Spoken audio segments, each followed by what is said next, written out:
Good morning. It is 9:06 on Super Talk 99.7 WTN. My name is Chris Hand, and I am so happy to be back here with you. It's an absolute blessing to have a job that you love, and I got to be honest with you, I love this job. It's been, a little under 2 years since I've been here at Super Talk 99.7 WTN, and it is the most fun I've ever had doing work. And it's because of you guys. It's because we have a great team behind the scenes, and anytime I take a little bit of time off, it's great in the beginning, and then towards the end of the week, I'm like, ooh, there's some stuff I want to talk about. And there's a lot of stuff that I want to talk about today. Mason, how are you doing, man? Glad that you're back. I'm glad I'm back, too. Mason Fleming is producing. We also have Jay Harper in the newsroom. You guys have a good week last week?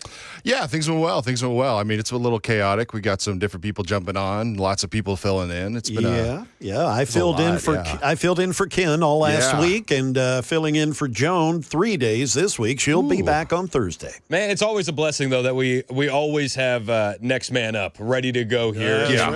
And, shout out to Jay filling in, and then we had Dez helping out. We had Cameron helping out. We had EJ Houst helping out last week. All killed it. Which is like it's nice, and it also makes me a bit nervous, to be honest with you. Like, can we get some fill-ins that are just a couple notches worse? Yeah, just so you know what I mean? Job security. It's a little nerve. I want them to do good. Sure. I want them to do good. Not that good. Not that good. But last week, man. All right. So as I'm spending the week, I'm in the Outer Banks. Okay, that's where I was last week, and we were having a blast. I tried so hard to step away from the cell phones. Like, I just had to. I work 2 full-time jobs, and I don't know if a lot of people, I talk about it from time to time, but I don't belabor on it. But I usually do Super Talk in the morning, and then I jump into Turning Point USA stuff, and then I break for dinner and bedtime, and then I'm back to doing Turning Point stuff, and then I'm back to doing show prep, and then go to bed and wake up and to do it all again. So I was very excited to put the phone away and really focus on some time with the family and with the kids, and it was awesome. But I would randomly catch headlines. Randomly.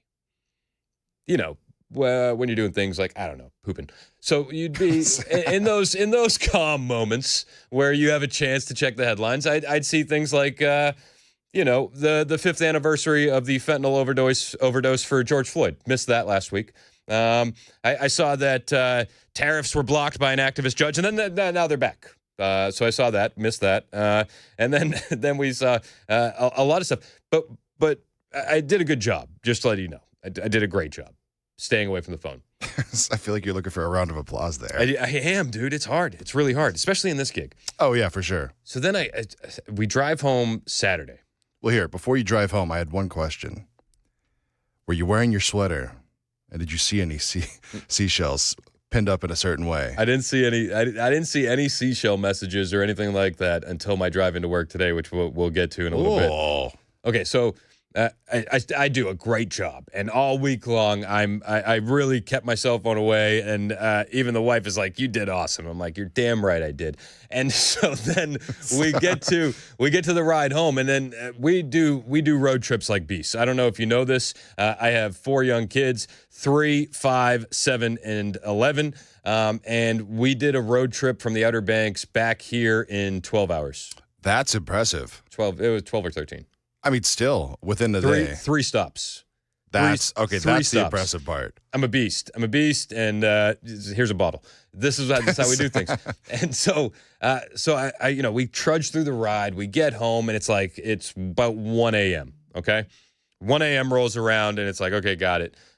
Kids are in bed, and it's 1:30 now, and I'm like, okay, I don't know about you. After a road trip, I can't just shut it off. No, I'm no, wired. absolutely not. Yeah, you've been sitting all day. So I was like, let me put on some news and see what's going on. That was my first instinct. So I do, and I said to myself, let's start local. Let's start local. So I put on a local newscast. I think it was WTVR.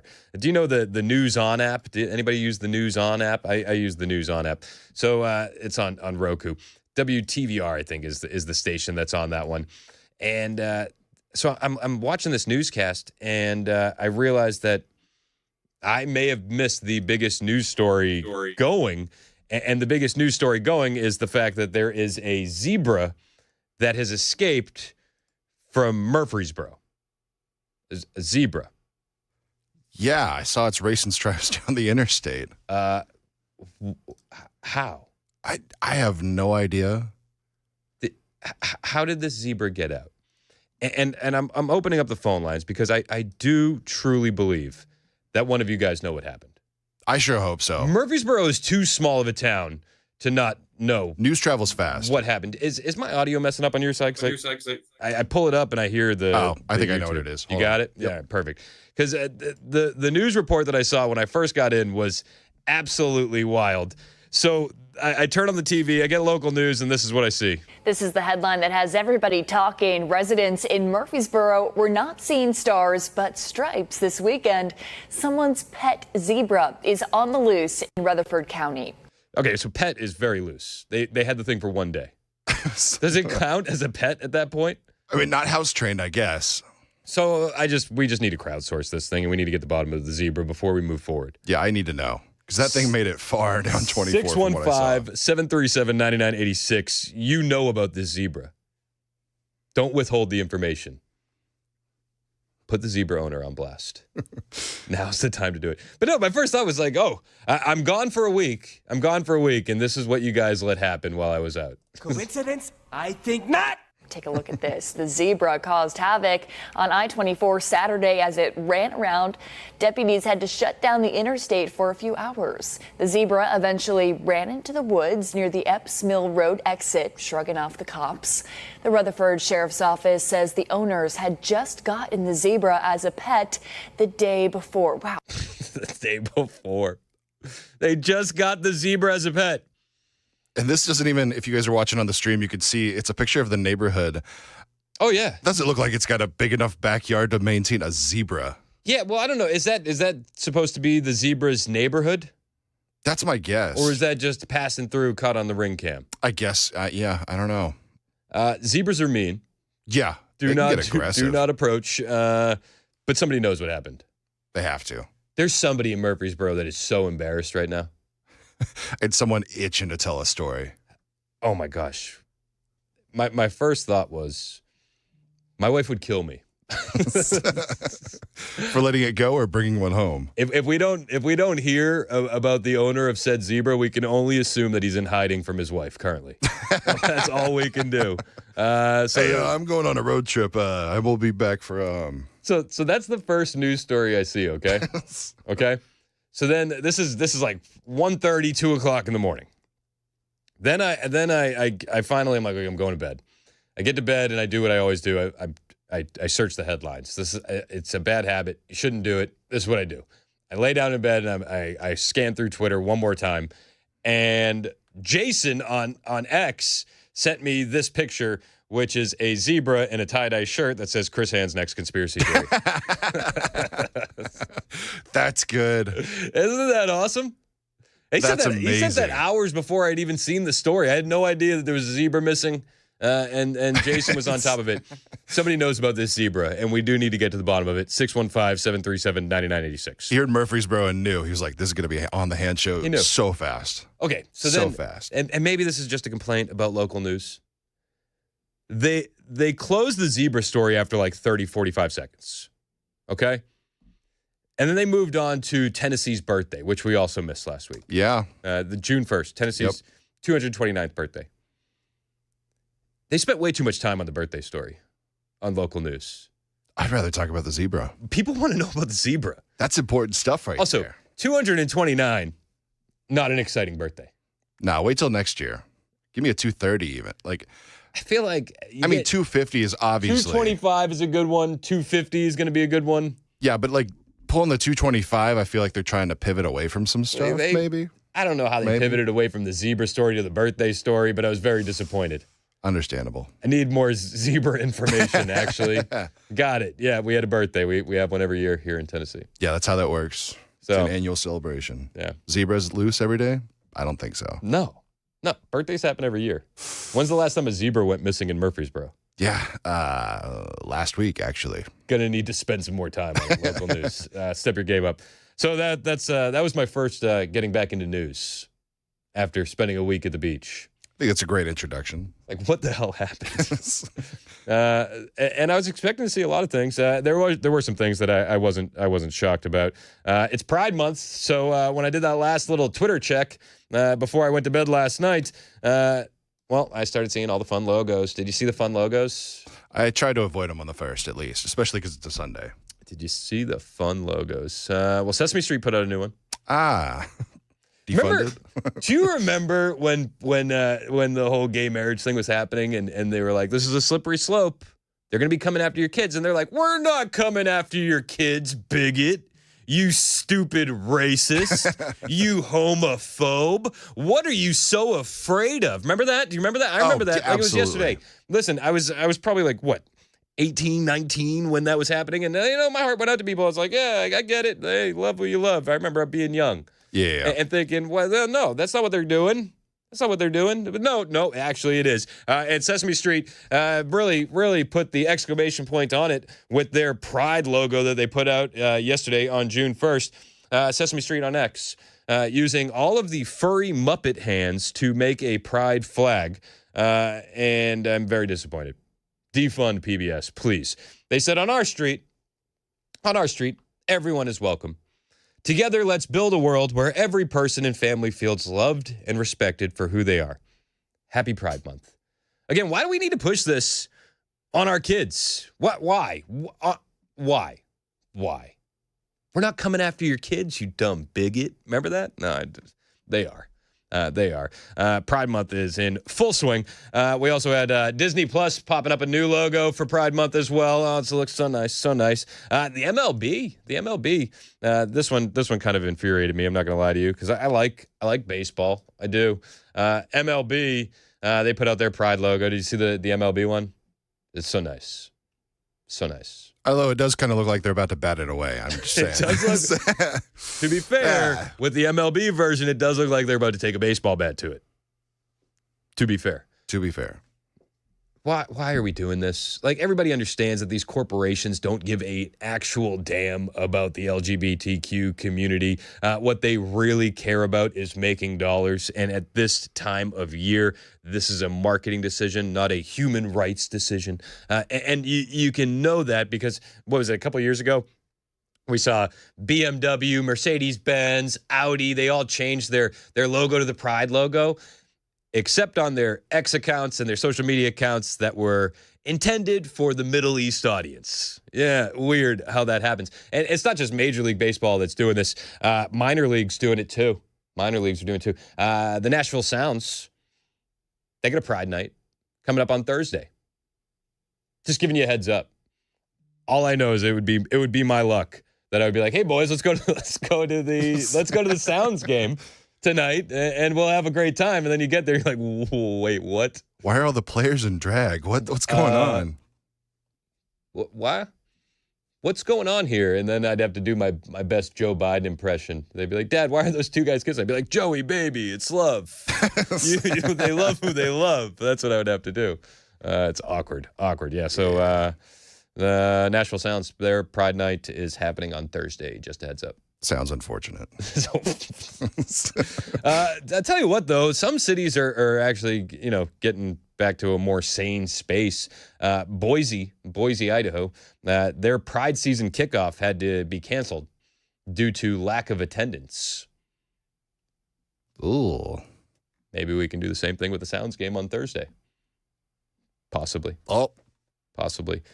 They had planned this kickoff event for June 6th in Boise, Idaho, and it has been canceled due to a lower than expected turnout, despite strong community support being shared online. Oh, what's that? What's that you say? The vocal minority is making their voices heard online, and then they're nowhere to be found in real life. Weird. I've never heard that before. There's a lot more to cover on the show today. Again, if you have any tips on the zebra, and you know whose zebra it is, 615-737-9986. We want to learn more about that. Plus, a lot more to cover on the show. Anything you want to talk about, 615-737-9986. We are live on the iHeartRadio app, the TuneIn app, the FM dial. SuperTalk TV is also up and running. We're on Facebook, we're on YouTube, we're on Twitter, we're on Twitch. Hit like, hit subscribe, hit share, do all the things. We appreciate when you do so, and we'll be back in minutes. It's 9:21 on Super Talk 99.7 WTN.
A newly discovered data breach that may be the biggest one ever.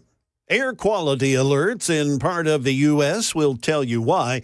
And a black bear found dead in Gallatin. We'll have these stories coming up at 9:30 on Super Talk 99.7 WTN. That's Jay Harper in the newsroom. My name is Chris Hand, back from vacation. Happy to be here. The show's brought to you by our friends at Better Water LLC. Water filtration systems, water softeners, betterwater.com. So on my ride in this morning, did you see the lunatic that I ran across? No, I didn't. Well, if you're watching on the YouTube stream, you'll be able to see a picture of this dashingly handsome lunatic who was right where, if you're coming in from Murfreesboro into Nashville, where 24 and 40 merge, this lunatic was hanging a banner over the overpass that said 8647. Wait a second. You promised me more seashells. That's what I'm saying. People are mad at me. I posted the picture on my Twitter account. At Chris Hand on air, in case you want to see it. Somebody said, so you post it to perpetuate this BS? Good job, idiot.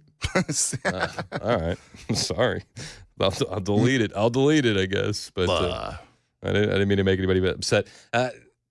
Looks like, what, a 65-year-old guy, at least, tie-dye shirt, slick back hair. Looks like he could be working at Ben & Jerry's. Oh, easily. Nothing to do on a Monday morning except go and voice your displeasure about the sitting president. Cool. I hope Secret Service pays you a visit, sees what's cooking under the hood. He looks like an absolute lunatic. Yeah. Right? Looks like he's got nothing better to do. No, he looks just like a loon. Again, if you want to see that, you may have seen it. He might still be there. I don't think that he has a job to get to, so you might still see him where 24 and 40 merge on your way down into Nashville. But if you want to see it, it's on my Twitter account, at Chris Hand on air. On the way, we got a lot to talk about. Freddie getting probed. Did you hear that? Oh. I heard that. I spent way too much time last night trying to figure out how to work Freddie getting probed into a Tom Green Freddie Got Fingered reference. Well, he is a fan of all the aliens. It took me about an hour to realize it's not going to work. Yeah. just got to throw it out there. I really wanted to play the Tom Green, Daddy, would you like some sausage? Oh. Right? So I tried. I couldn't find a natural way to fit it in there. But Freddie is getting probed, and we'll talk about it when we get back. It's 9:30 on Super Talk 99.7 WTN.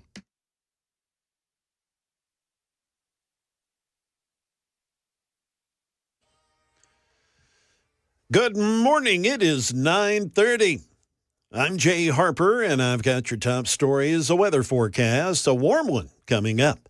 The latest data breach is a big one and maybe the biggest ever. ABC's Jim Ryan says it should serve as a reminder to anyone with an Apple device, a Facebook presence, or a Google account. It's time to change your passwords and update your devices.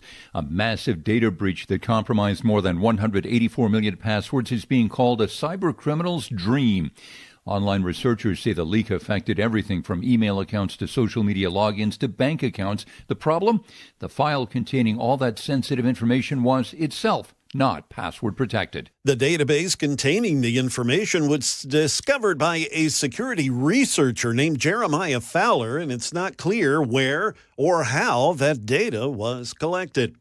A new round of hazy smoke entering the U.S. this week from Canada, where wildfires have raged there for some time. ABC's Alex Perez is in Minneapolis. The air quality there, not good. Other parts of the upper Midwest are suffering the same fate. Officials say, thankfully, this current round of wildfire smoke is not as bad as what we saw back in 2023. But nonetheless, authorities are asking people to monitor those air quality alerts and take them seriously, especially for children under 5 and adults with compromised conditions. Experts say they should stay inside and should consider limiting their time outdoors. Back here in Middle Tennessee, a black bear was found dead this morning beside Vietnam Veterans Boulevard in Gallatin. Sumner County officials said the bear was found near exit 14. Authorities have not confirmed if it's the same bear that was spotted last week in the Bethpage and Gallatin areas. Officials told News 2 last week it was the first bear sighting in the area in over a decade. It's assumed that this poor animal was probably struck. by a vehicle on Vietnam vets. That is the latest news. We've got weather on the way. I'm Jay Harper, WTN News.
37 minutes past the hour on Super Talk 99.7 WTN. My name is Chris Hand, and the show is brought to you by our friends at Better Water LLC, water filtration systems, water softeners, betterwater.com.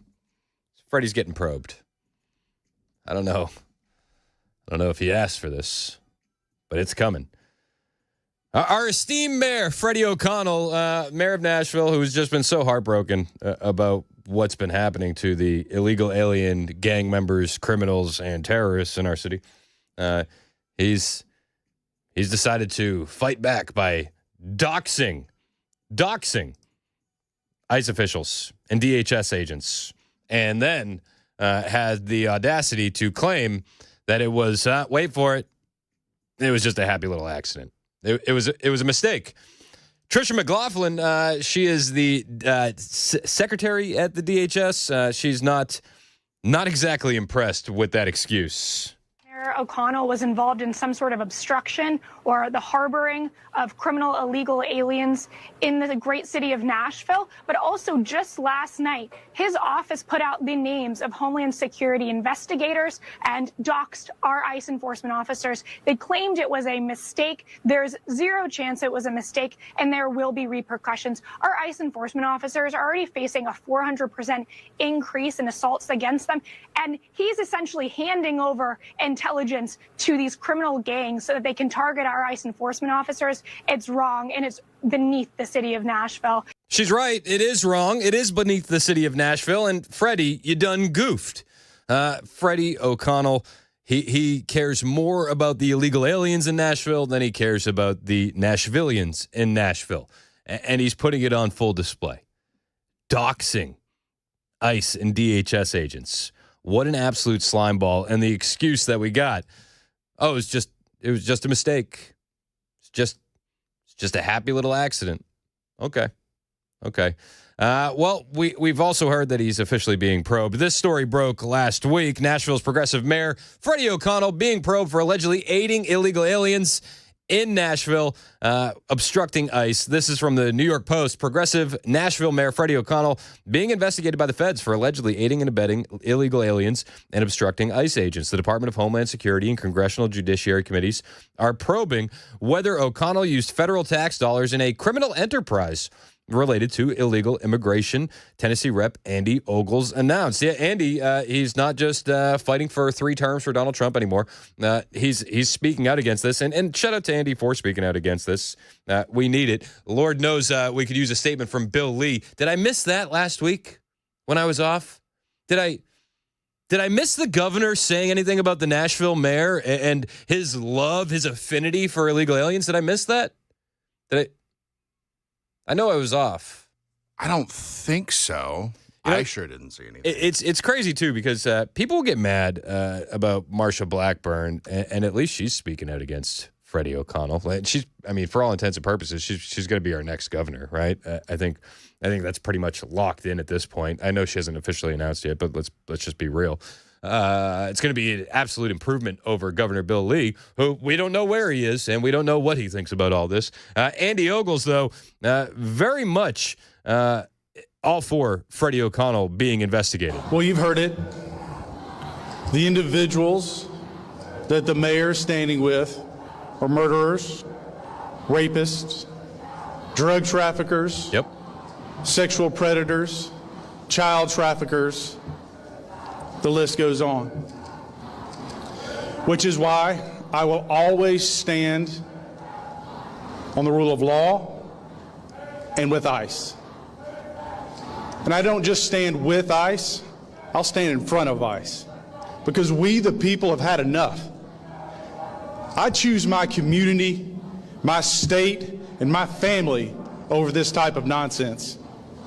Which is why, due to the remarks of Freddie O'Connell and the potential for aiding and abetting illegal immigration, the Homeland Security and the Judiciary Committees will be conducting an investigation into the mayor of Nashville, his conduct, and whether or not federal dollars have been used in criminal enterprise.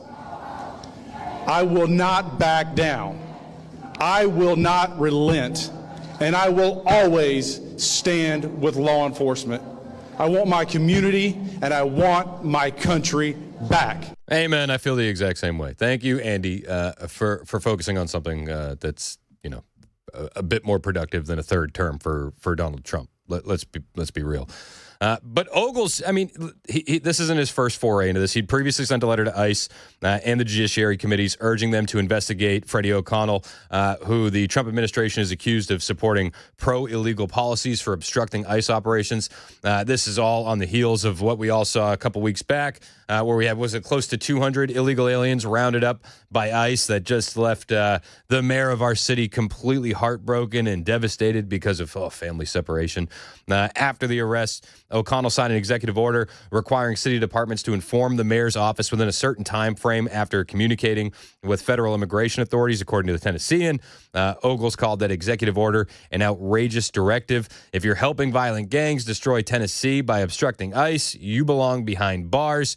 That was Ogles' statement on social media. In response to that, DHS has called out O'Connell by name after the operations and claimed O'Connell stands by pro-illegal policies, claiming that these operations were done by people who do not share our values of safety. We have one of the worst mayors in America. Let's be perfectly honest. He is soft as soft can be. He is pro-illegal.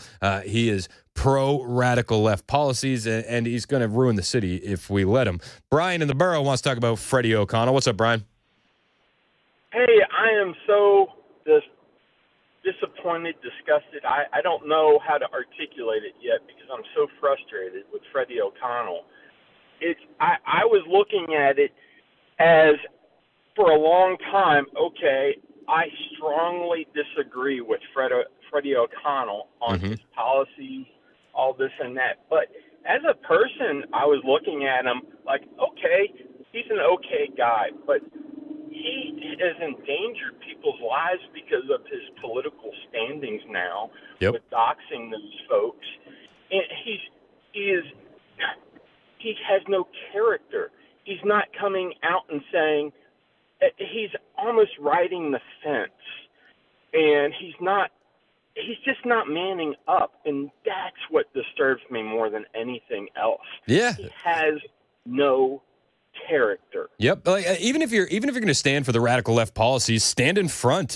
Go like, what was it? The Denver mayor being like, I'll stand in front of the illegal aliens and block you from arresting them. Yeah, like have some spine about it instead of being such a slimy little weasel with no position at all. Yes. Yeah, I'm with you, Brian, and I appreciate the call, my man. Thank you so much. That was Brian in the borough. The secretary, the deputy press secretary for DHS, Tricia McLaughlin, not impressed with Freddie O'Connell at all. Yeah, absolutely, Laura. And we actually just saw the Nashville Mayor, O'Connell. He just released the names of Homeland Security investigators, which many times are undercover. He doxed them, doxed their addresses. This is like handing two members of Tren de Aragua, MS-13, and gang members on a silver platter intelligence so that they can go after our ICE enforcement officers. These are the tip of the spear. These are the people who are on the front lines trying to make our communities safer. She's right. She's right. Now, it's also important to point out that a lot of these criminal organizations, well, they've already been given green lights by their leadership to fire upon DHS officials or ICE officials. We covered those stories ad nauseum, and these are the people that Freddie O'Connell is protecting. So when Democrats and the media show us who they are, we'll believe them. And it's the fact that they're fighting for people like MS-13 and child rapists to be on American streets. Well, these communities should be sending roses to DHS headquarters for finally doing the job that, frankly, most Americans wanted done a long time ago. Tricia, thank you very much for the update on all this. Yeah, and listen, I think most Nashvillians understand what DHS and ICE are doing and why it needs to be done. But you have these radical leftists who just can't sit idly by while law and order is being upheld. Amy in the borough wants to talk about Freddie O'Connell. What's up, Amy? Hey, Chris. How are we not having this guy arrested? How is he staying out of jail? You are basically not only on the fence on illegal immigrants, but you're also on the fence of terroristic threatening, I would imagine. I'm sure that's probably not the charge that they could use, but surely there's something on the books that we can have this guy tossed in in jail until we can get his hind end in prison. It's insanity. Yeah. You know, what happened to the people that put the Supreme Court names and addresses out there? What happened to those folks? Could we not apply the same charge to threatening these federal officials? Yeah, it should be, and Freddie does need to be held accountable. Amy, you're absolutely right, because he's just standing with the radical left. He's standing with people like Congressman Dan Goldman or Tim Walz, who affectionately refer to our ICE agents as the Gestapo. This is Gestapo-like behavior. Yeah, this is what the Gestapo does. You know, they round up gang members and child rapists and murderers, and they get them out of your communities and make your communities safer. That's classic Gestapo tactics. I don't know if you took Gestapo 101. That's day one. That's day one stuff. This is Gestapo-like behavior, where plainclothes officers wearing masks are terrorizing immigrants who are doing the right thing. Doing the right thing while they're here illegally. And those plainclothes officers, again, they're wearing masks because they fear for their safety, much like the police officers in South America have to do because of these criminal enterprises that are running the entire game down there. They don't want to be shot. They don't want to be identified and murdered. You know, it makes a little bit more sense when you understand that these organizations have green lights on these ICE officials and DHS agents. Oh, they're wearing masks. Yep, they don't want to be murdered for doing their job. Classic Gestapo stuff.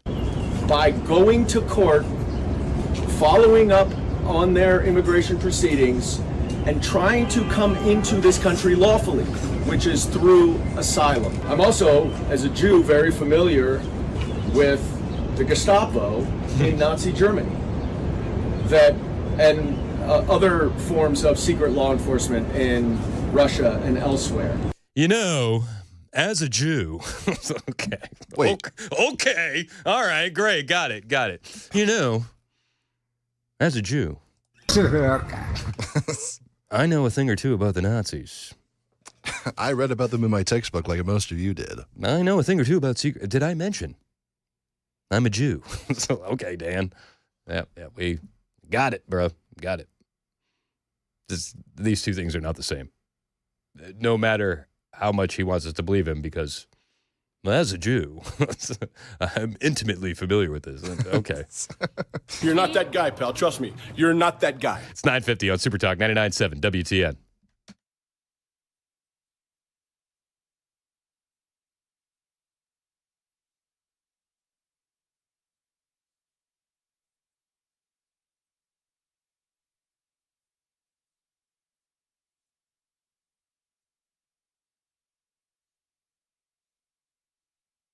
Hey, what's up? It's Chris Hand for my friends at Busy Bee Plumbing, Heating, and Cooling, and it is June officially, and you know what that means. It is time to get your AC service the right way, the Busy Bee way. And this summer, they're turning up the heat and the rewards. If you purchase a new AC unit in June, you'll be entered to win a free 3-day beach getaway. That's right.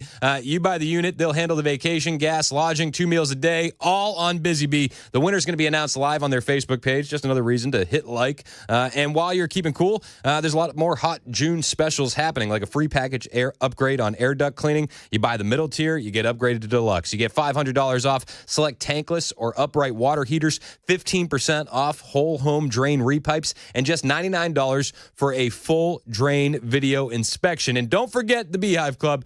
Now you can get 2 years for the price of one. That's a fantastic deal. Just $99 covers you for this year and next. For satisfaction guaranteed, you got to call Busy Bee HVAC, 615-775-7833. That's 615-775-7833, busybeehvac.com.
Russian and Ukrainian delegations set to meet today, and an investigation underway in the deadly shooting of a teen in Clarksville. We'll have those stories coming up at 10 a.m. on Super Talk 99.7 WTN. Thank you, Jay Harper. It's 9:57 on Super Talk 99.7 WTN. My name is Chris Hand. The show is brought to you by Better Water LLC. You need a water filtration system? Of course you do. BetterWater.com for that.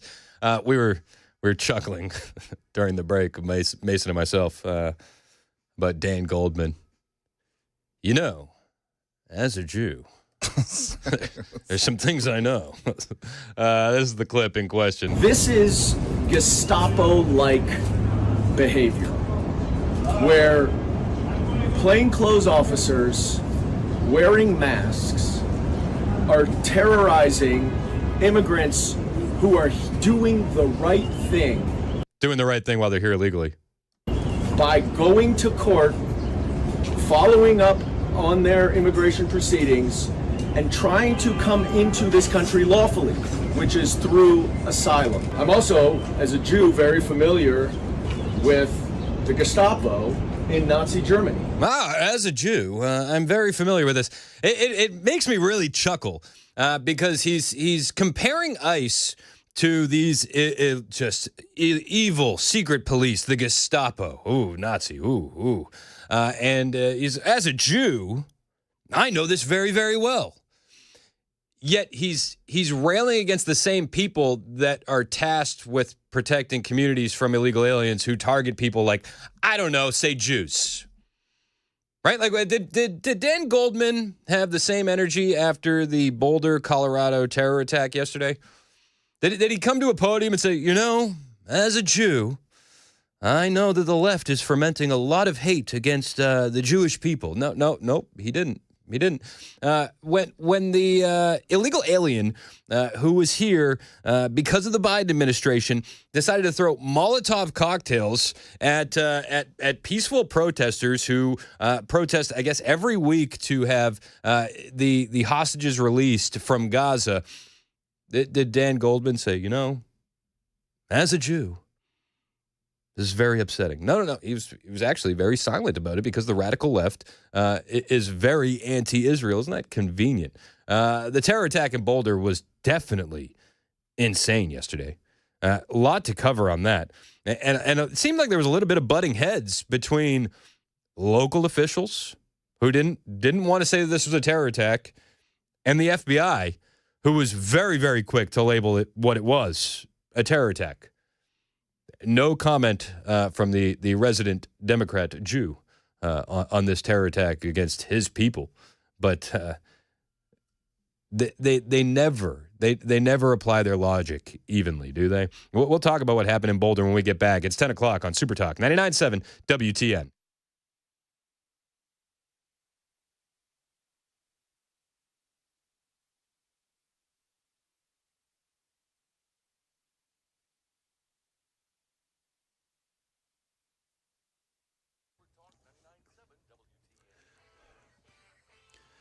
Good morning. It's 10 a.m. I'm Jay Harper with your top stories. A weather forecast, a warm one, is coming up. Russian and Ukrainian delegations have met today in Istanbul in an attempt to establish a ceasefire in the more than 3-year-long war. Ukrainian President Vladimir Zelensky is in Lithuania for a summit with the leaders of NATO's Eastern and Nordic members today. And he also talked about Ukraine's goals in those Istanbul talks. For us, very important is ceasefire, unconditional, of course, ceasefire and humanitarian issues as to bring back adopted children and of course, exchange of warriors. Back here in the U.S., in the final hours of the Texas legislature session, lawmakers have taken a historically, federal responsibility and handed it over to local sheriffs. Here's Jim Ryan with more. Sheriff's deputies in larger Texas counties will be required to help federal authorities with immigration enforcement. Republican lawmakers like A.J. Louderback support the idea. It saves lives and it puts criminals behind bars. Democrat Ramon Romero Jr. fears unintended consequences. Innocent people, including U.S. citizens like we see every day on social media, begin to pay the price. State leaders have long complained that the federal government wasn't doing enough to halt illegal border crossings. Back here in Middle Tennessee, an investigation's underway after a deadly shooting at the Clarksville Speedway and Fairgrounds Saturday night. According to the Clarksville Police Department, off-duty officers that were supporting the location reported hearing gunshots coming from the parking lot near the venue's entrance at about 9 o'clock on Saturday. Authorities said additional officers responded to the scene and found a 15-year-old victim with a gunshot wound to the chest. He was brought to a local hospital and he later died. Witnesses at the scene reported seeing 5 or 6 young men running from the area after the shooting.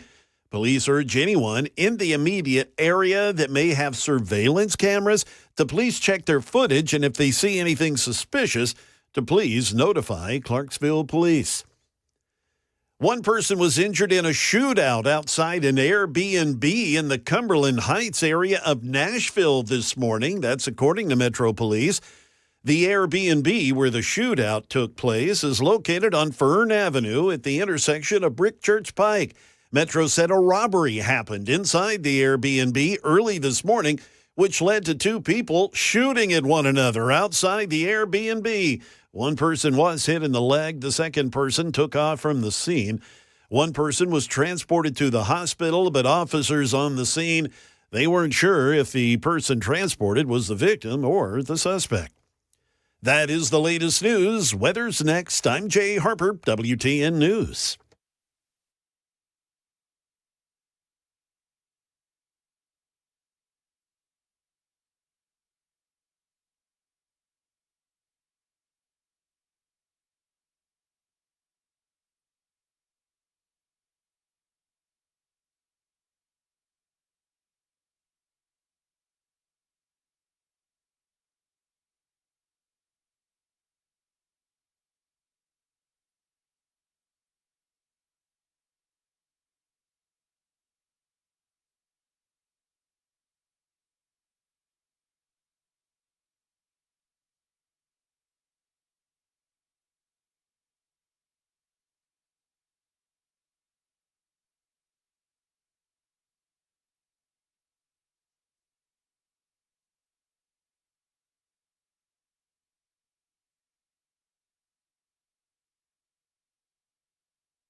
It's 10:06 on Super Talk 99.7 WTN. My name is Chris Hand. The show is brought to you by Better Water LLC, water filtration systems, water softeners, betterwater.com. You can listen to us just about anywhere. The iHeartRadio app, the TuneIn app, the 99.7 WTN app, or the FM dial. You can watch the show as well. We're live on Super Talk TV, Facebook, YouTube, Twitter, and Twitch. Hit like, hit subscribe, hit share, do all the things. I got a lot of kids to feed. The kids are in summer camp. My wife said, stop telling people we need likes and subscribes. Summer camp is paid for. They made it? We got them. Enough? I don't know how good the camps are. Yeah. I don't know. I'm just interested, will there be blisters on their teeny tiny hands? There better be. That's how you build character. That's how you do it. All right, so yesterday, as I'm getting back into the swing of things and doing show prep, breaking across the screen, another terror attack, this time in Boulder, Colorado. Multiple people were injured after an attack at Pearl Street Mall in Boulder, Colorado, according to several reports. A illegal alien overstayed his visa, showed up shirtless with Molotov cocktails, and decided to throw them at Jewish protesters who just want the release of hostages in Gaza. Insanity. And no matter what side of the Israel-Palestine line you fall on, I don't think it's a good idea to be firebombing American citizens in America. And it was a chaotic scene in Boulder. There was a lot of people that continued shopping, didn't realize what had transpired until the police essentially walked in and said, no, we got to shut it down. You guys need to go home. This is an active situation.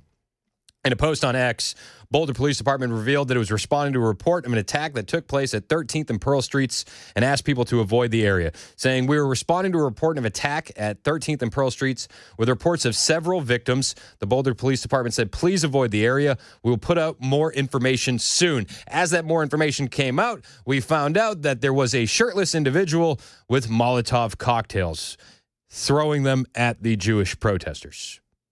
Insane. This hate has been allowed to fester because of the radical left. You understand that, right? Like no matter what side of the coin you're on, maybe you think Israel's a bully in the situation. Maybe you think Palestine has everything coming to them that they've earned and deserved. You know, whatever. The fact of the matter remains, you probably shouldn't throw Molotov cocktails at individuals on the street during a peaceful protest in America. That's pretty easy steps to follow, right? Like, just no matter what side you're on, don't light people on fire.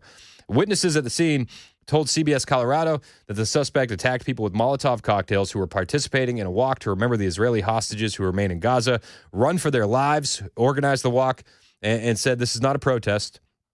It's a peaceful walk to show solidarity with the hostages and their families and a plea for their release. The group met at 1 p.m. at Pearl Street and 8th Street to walk the length of the Pearl Street Mall and back with a stop at the courthouse for a video.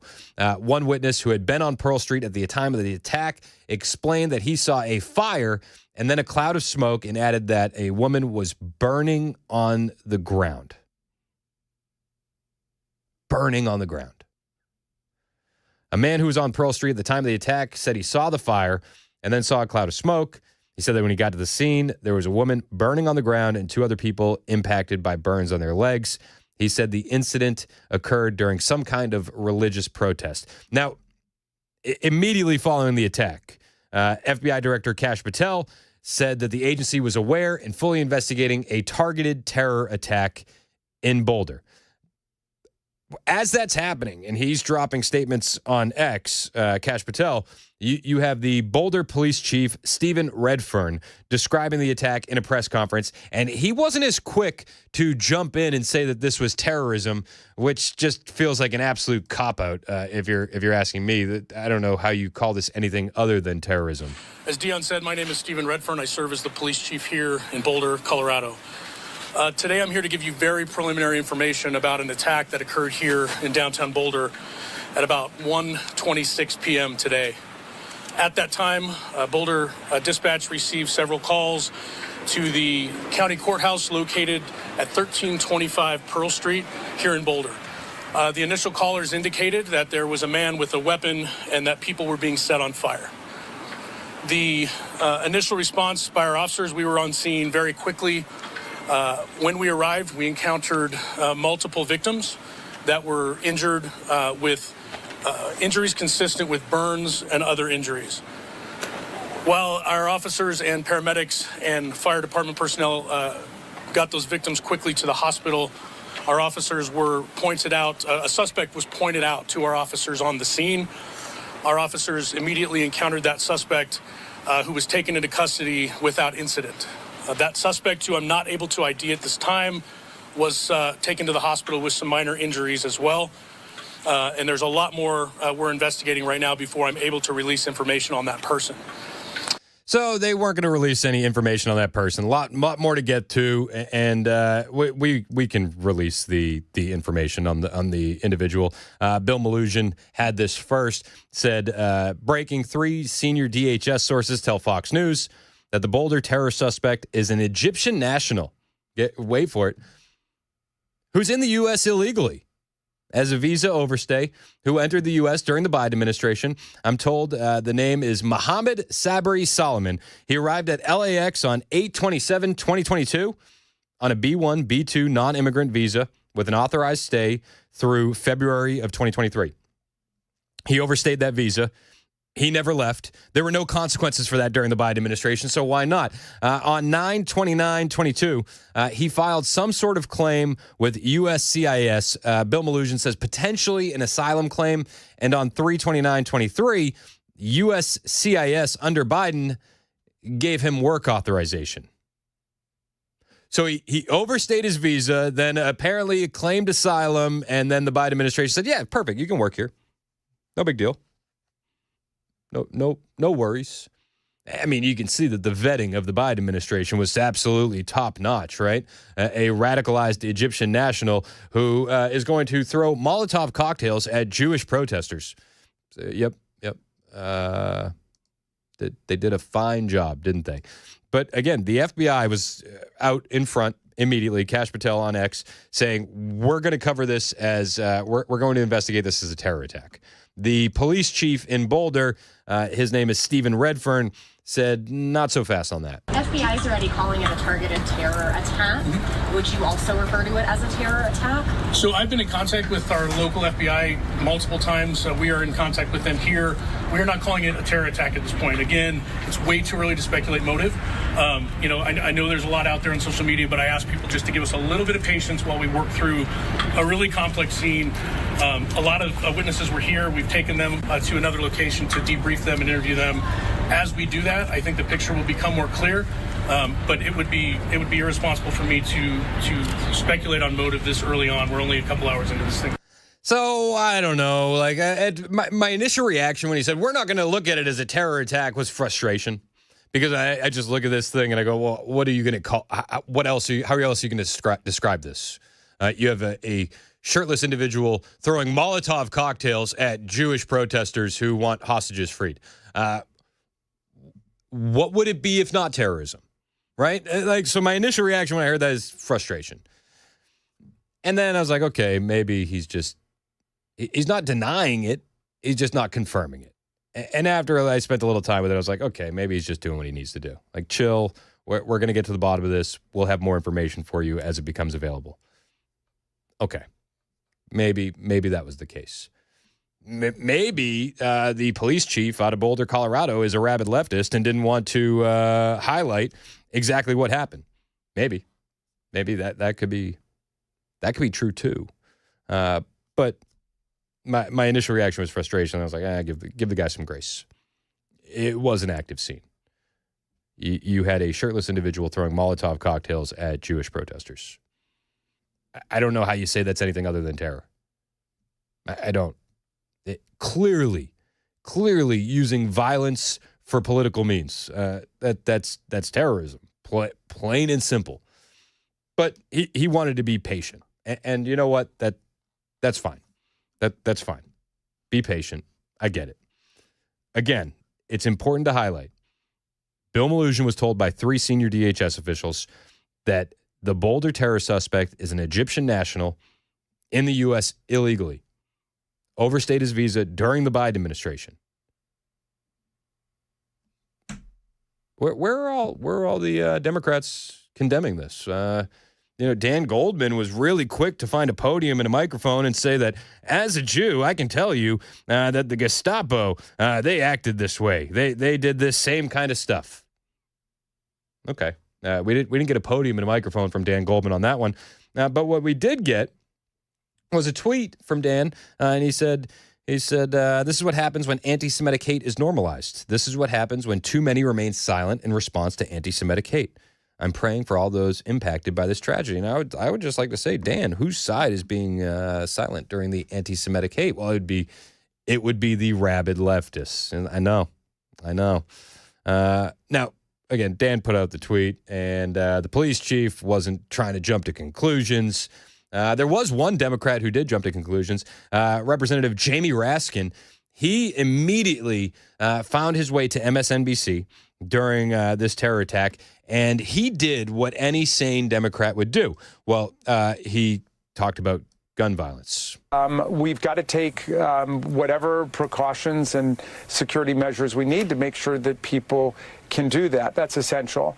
But there's been a lot of violence in our society recently, as we saw in Washington. Now we're seeing in Colorado, but we've seen it across the country. We are still in the midst of a gun violence epidemic. Oh, it's gun violence. Yeah. When a shirtless illegal alien who has overstayed his visa throws Molotov cocktails at Jewish protesters, the first thing I think is gun control, right? Everybody else, gun control. We all went there. This wouldn't have happened if firearms were banned. So we need to be acting with due concern for human life. This is why, of course, we have been fighting for a universal violent criminal background check. We are for a ban on military-style assault weapons in the country. Our lax gun laws are a danger to everybody. Again, this is a terror attack where the individual used Molotov cocktails, so let's blame the gun. Let's blame the gun. Let's blame the gun. Got it. If you can't keep up with that, you're listening too slow. Clearly, this is a gun violence issue. Clearly, just this year, in the name of the Free Palestine movement, right? We've seen Jewish students being denied entry to their schools, right? We saw the Jewish governor of Pennsylvania; his house got lit on fire. Remember that? I remember that. We saw the 2 Israeli diplomats gunned down in D.C., and now we see another illegal alien throwing Molotov cocktails at Jewish protesters. And Jamie Raskin gets on MSNBC, wants to talk about gun violence. You're kind of missing the point. Maybe he feels like that's the only thing he can talk about because it was his side who let the illegal alien overstay the visa. It was his side who let the anti-Semitic hate ferment. It was the Democrats who looked the other way. So when he gets up there, all he can do is say, well, gun violence. Gun violence. Got it. This is the current state of the Democrat Party. They're an absolute mess. Everybody's a Nazi except for the people that actually hate the Jews. Got it? That's what I learned over the weekend. Everybody's a Nazi. Except for the Democrats that hate Jews. They're fine. They're totally okay. It's 1020. Super Talk. 99.7 WTN.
Russia and Ukraine delegations did meet this morning. We'll let you know what went down with that. Also, a Ukrainian drone attack deep inside Russia and a black bear dead in Gallatin.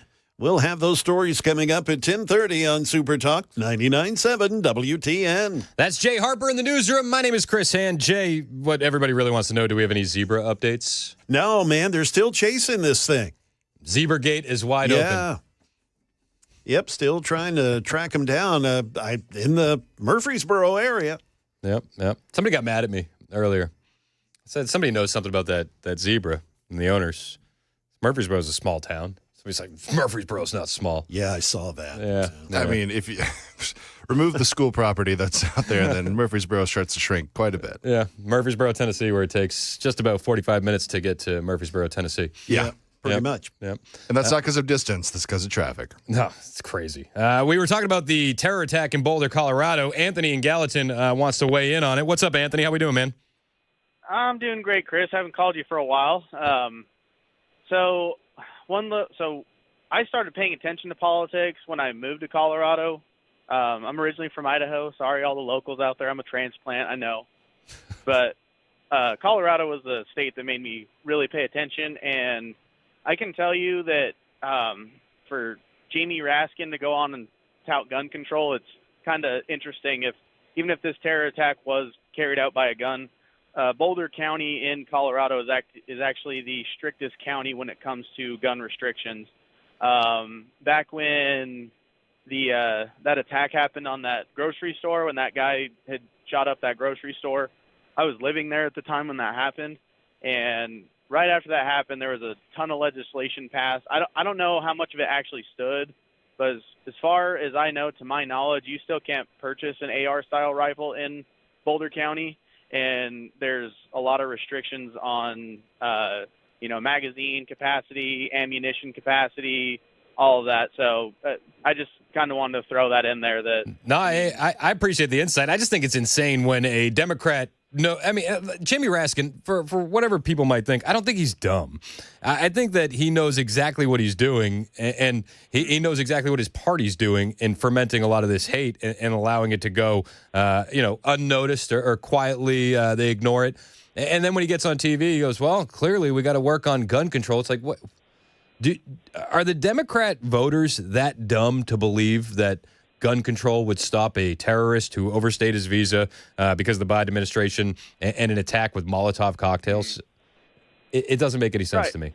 Well, and then on top of that, I mean, people that are applying for, I guess I'm kind of turning this into a gun issue, but I mean, it's just kind of the to go along with what he's touting is, people that are applying for concealed carry in Boulder County, they're having to go outside of the county just to even get their permits because in Colorado, you have to get, in order to get a concealed carry, it has to be approved by a county sheriff. And in Boulder County, it's taking people years to get an approval. And I'm talking people that they don't have a speeding ticket on their record. That's insane. And it's taking them years. Yeah, just to get a concealed weapons permit. And the sheriff's he's not issuing any new, last I heard, he's not issuing any new, I still have friends out there, he's not issuing any new concealed permits at this time. That's crazy, man. Hey, I appreciate the info, Anthony. Thanks so much, man. And yeah, this is the Democrats for you, though. There's a terrorist who overstays his visa during the Biden administration, gets a work permit for overstaying that visa during the Biden administration, and then decides to go shirtless and throw Molotov cocktails at Jewish protesters. So Jamie Raskin gets on the news and says, we have to do something about gun violence. Well, okay. That's the Democrats for you. The same Democrats who relentlessly told us that Elon Musk was a Nazi for doing a Nazi salute, but then they ignore, did you see Cory Booker over the weekend throwing his Nazi salute? Did you see it? No, I didn't. Put it up on the screen, though. Murphy tweeted it out. Matt Murphy. Maybe you've heard of him. Afternoons here on Super Talk. There's a video of Cory Booker doing a Nazi salute. That's pretty right from the chest. It's clearly he's a Nazi. He's not hiding it anymore. The Democrats are just quiet about it. They're focused more on gun violence right now, guys. The Democrats, the current state of them is just insane. I caught this clip over the weekend. And I just it really does highlight the insanity of the Dems right now. You had Debbie Dingell trying to explain on CNN how the Democrats can put themselves in a better position currently, and then Scott Jennings just bringing her down to earth with a little bit of truth. Union halls 8 years ago. We need to understand what working men and women want to talk about, which is economics, job security, how much food costs, what the cost of living is every single day. And Donald Trump, he's very good at understanding people's fears and his anxieties, but I haven't seen him do anything that's lowering costs right now. And when I'm home, I'm hearing it. I'll defend the Democrats. They are for things. Just real quick before we get to Scott Jennings, costs are coming down. Like they have been coming down. Gas coming down.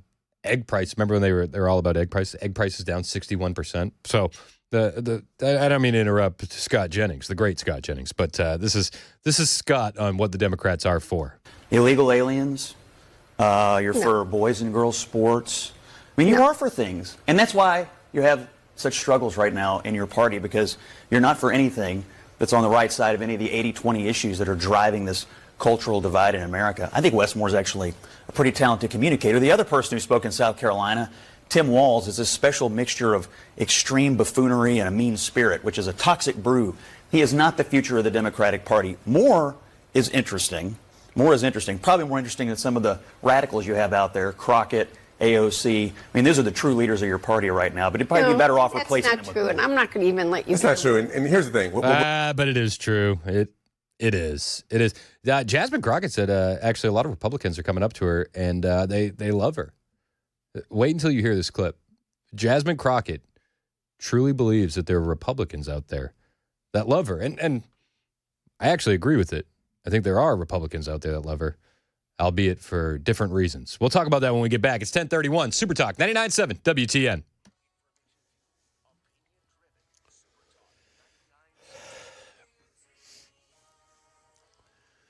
"31 past 10 a.m. I'm Jay Harper with your top stories. A warm weather forecast is on the way. New peace talks this morning in Istanbul between Russia and Ukraine.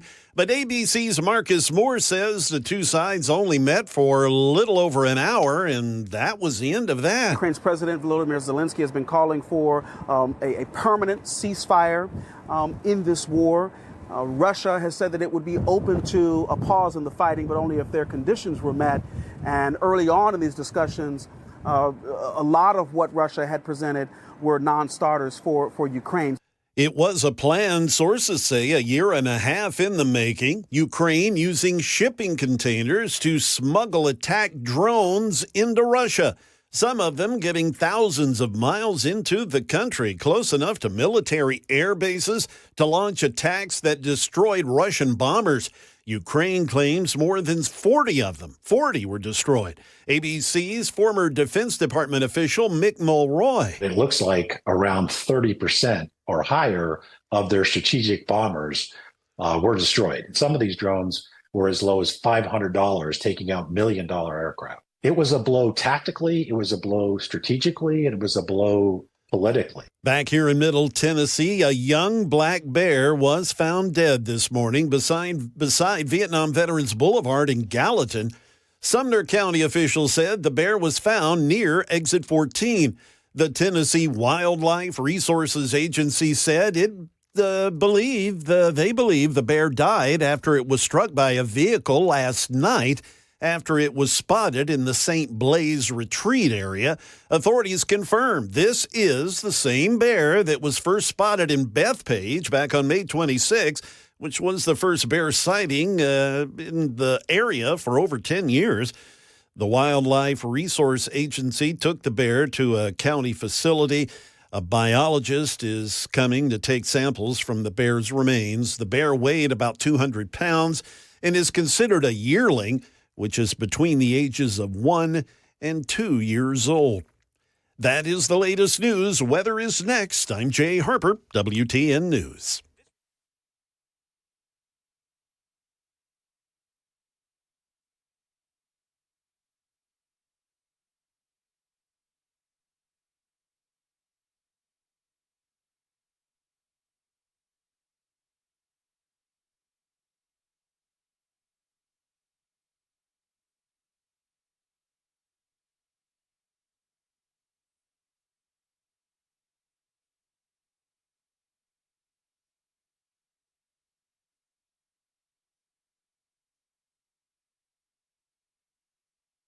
Weather can change in an instant, and you need to be prepared for any outcome. That's why Generator Supercenter of Nashville will help keep your family safe and connected. We make buying a backup generator simple and easy, with financing options available, free in-home estimate, turnkey installations, no worry warranty, and most importantly, the monitoring and service of your fully installed generator. Come see us at our location in Nashville or visit us online. Generator Supercenter of Nashville. We serve all Middle Tennessee.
.38 on Super Talk 99.7 WTN. Hey, how are you? It's Chris Hand. Show's brought to you by Better Water LLC, water filtration systems, water softeners, betterwater.com. Mason Fleming is producing. Ken Weaver is in the newsroom. Ken, on your ride in today, did you see the disgruntled Ben & Jerry's looking employee with the 8647 sign? I did not, Brother Chris. Oh, that's a bummer. Nor did I see the zebra. Oh, that was my next question, actually. If you wanted to see the disgruntled guy where 24 and 40 merges that I saw on my ride into work today. Yeah. He had an 8647 sign hanging over the overpass. I took a picture of him. It's on my Twitter account. Wow, he must be really dedicated because that is a dangerous place to hang a banner over the rail. At Chris Hand on air if you want to see it. He was looking pretty smug, too. Rocking the tie-dye and sunglasses. Yeah, it's just like, what are you doing? What are you doing? What are you doing, I man? I texted Bo. You know Bo. Yeah, Bo yeah, Gabe. yeah. I said, hey, you in town? He said, I'm not, or I'd go talk to him. Damn. But hopefully somebody will talk to him. Maybe somebody from DHS or Secret Service or something. Yeah, maybe. See. Maybe, if you haven't seen that. So, Ken, what happened with you and the zebra? Man, I thought we were friends. I had a handful of oats, and he like slapped the oats out of my hand, hopped over the fence, and took off. Day one, you get a pet zebra and you lose it. Yeah. I chased him down. I called after him. I said, Carl! Carl, come back! It's embarrassing. The wife must be pretty upset. Yeah, she's torn up. Yeah, it must have been a pretty penny. So is Fritz, little fat wiener dog. He really liked that zebra. Well, we hope that your zebra is returned soon. Did you get Fritz a little saddle? Well, give him a chance to ride on the. I told Fritz we'd keep his saddle. Yeah, just in case he comes back. That may have been why the zebra ran away. I got a text earlier, and a listener said, "I think I saw the zebra," and I said, "Well, what do you mean?" He said, "I'm not sure if it's the right one." I said, "Well, it's probably the one." That's probably yeah. There's not many different kinds. Chances are, that's the zebra we're looking for. Yeah, I don't know if there's more than one lost running around right now. Yeah. Unless Nashville Zoo wants to jump in on this. Yeah, zebras belong in zoos. Zebras belong in zoos. Yeah, they're a zebra. From what I know about zebras, and I've only seen YouTube footage and look them up. They're not necessarily nice. No, they're mean. Yeah, they're not like dolphins, but they're rude. Yeah.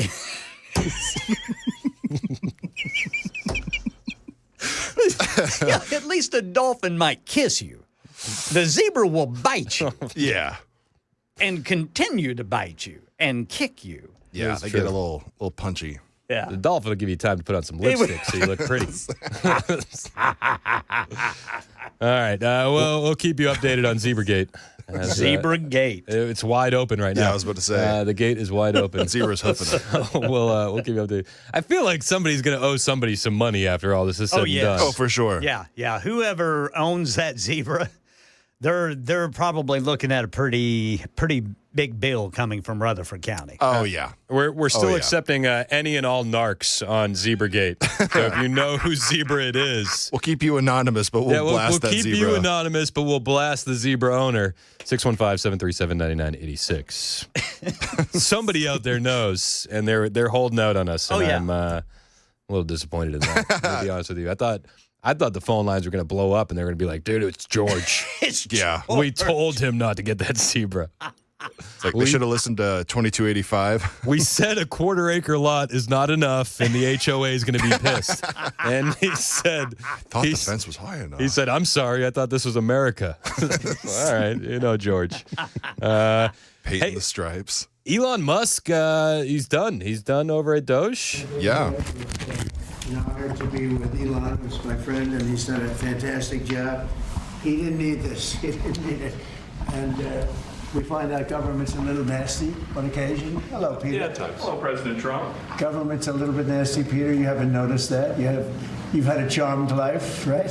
You tell me. Very charmed. I think you've had a charmed life. He's leaving. Government's a little nasty. I do think that there's a bit of, annoyance with how things shook out with DOGE. I think that Elon wanted to get a lot more done than he did. And the pushback from the deep state, the uniparty, the federal government was pretty big. But Elon, like Trump said, he didn't need this. He certainly was doing just fine by himself before he entered in as a special advisor to the president, before he took on all these DOGE responsibilities, and he has gained nothing from it. Nothing. Other than individuals smearing feces on Teslas or firebombing Teslas or just the amount of insanity we saw. He gained nothing from it. Nothing from it. But he did. Was it when you retire, you get like a nice watch? Remember when people used to do that?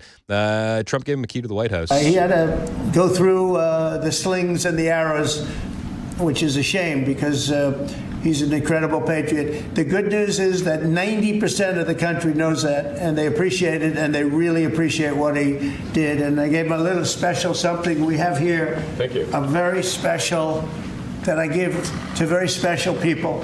I have given it to some, but it goes to very special people, and I thought I'd give it to Elon as a presentation from our country. Thank you. Thank you, Elon. Thank you. Take care of yourself. Thank you. And he hands him a gold key to the White House. I mean, it's pretty cool. Pretty cool. The luck of this is amazing. Large luck. Well, let me say perhaps a few words that this is not the end of DOGE, but really the beginning. My time as a special government employee necessarily had to end. It was a limited time thing. It's 134 days, I believe, which ends in a few days. So that it comes with a time limit. But the DOGE team will only grow stronger over time. The DOGE influence will only grow stronger. I'd liken it to sort of Buddhism. It's like a way of life. It's a way of life. This time was coming to a close. We all knew that this was going to be here at the end of the tunnel. And unless you want to sit Elon Musk through a confirmation process and have him have to divest from his companies and things of that nature, this was always what was going to happen. We knew that. Trump did, however, say, though, that Elon is not really leaving. The left may celebrate this and say, oh, Elon's out. But Trump went on the record and he said, yeah, but he's going to be going back and forth. So they're not leaving. And Elon's really not leaving. He's going to be back and forth, I think. I have a feeling. It's his baby, and I think he's going to be doing a lot of things. But Elon's service to America has been without comparison in modern history. He's already... Yeah, without comparison in modern history. I think that's pretty accurate. Now, did we hit the goals we wanted to hit with DOGE? Not yet. Not yet. They still seem pretty confident they can get there by mid-2026. But we're now watching the leftists crawl out from under the rocks that they came from and say the legacy of Elon Musk is going to be death and destruction. Yep, death and destruction. New York Times, PBS contributor, conservative David Brooks, he compared Elon Musk to Pol Pot, Mao, and Stalin. And so there's folks at Boston University who count how many people have died because of what DOGE did at USAID. And USAID was a very ill-managed organization. That's true. Well, good. According to the Boston University folks, so far, 55,000 adults have died of AIDS in the 4 months since Trump was elected. 6,000 children are dead because of what DOGE did. So 55,000 people are dead from AIDS because of DOGE and 6,000 kids so far. Oh, I had no idea. That's just PEPFAR, the HIV. You add them all up, that's 300,000 dead, and we're 4 months in.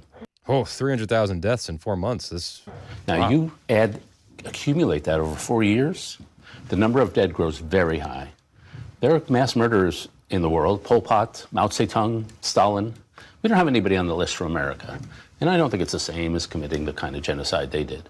But by taking away that agency and being at least semi-responsible for the deaths of probably by the end of this hundreds of thousands, if not millions of people, that's Elon Musk's legacy. And the people who work at Tesla and SpaceX might want to think about that. Oh, yeah, think about that. Will you think about that? Think about that. You should be ashamed of yourself. Hundreds of thousands of individuals are dead because of Elon Musk, says David Brooks. The same David Brooks, mind you, who pushed for the Iraq war and would criticize anyone who suggested that the Bush administration was not on the up and up with the information to go into Iraq. That David Brooks. That guy. You know what they say about stones in glass houses, right? Throw them. Throw them wildly and fast, as quickly as you possibly can. I think that's the saying, right? Is that the saying? I think that's the saying. Yeah, close enough. I think that's pretty close. Yeah, that's pretty on par. He killed 100,000, hundreds of thousands of people. If we zoom out and we fast forward into the future and we look at this, hundreds of thousands of people, like Mao or Pol Pot or Stalin. Okay. Says the guy who pushed so hard for the Iraq war. Again, glass stones, right? Or stones in a glass house. But, you know, what's been tough, Elon? Is it tougher dealing with the wheels of government? Or is it going to be tougher to land Americans on Mars? That's what I think it was Peter Ducey asked him this question. And he said Mars is probably a little bit tougher. Mr. Musk, what do you think would be easier, colonizing Mars or making the government efficient? It's a tough call. But I think colonizing Mars and making life multi-planetary is harder. And as I said, we do... The we do expect to achieve over time the $1 trillion of savings. We can't do it in like a few months, but if you say by I think the official end of DOGE, which the president may choose to extend, is the middle of next year. Say by the middle of next year, with the support of the president and Congress, could we achieve $1 trillion of savings? I think so. Again, he's still confident that they can hit some of their goals. $1 trillion in savings by mid-2026. DOGE on track to do it, says Elon Musk. This is while speaking to reporters. Musk saying that the official ending of DOGE is mid-2026 and added, we expect to achieve over time the $1 trillion of savings, but that it can't be done in a few months, and with the support of President Trump, that they still think that they could get there. Musk and Trump both emphasized that while Musk's ending his time as a special government employee, the DOGE mission is going to carry on. And Lord willing, they do what needs to be done. We do see possibly some DOGE rescission cuts package today. That's the rumor that we're hearing. There's been a lot of online pressure when it comes to the big, beautiful spending bill and the fact that, well, you didn't really cut a lot of the spending. And the online pressure has been so much so that the White House is going to be sending $9.4 billion DOGE rescissions package, to Congress as soon as today.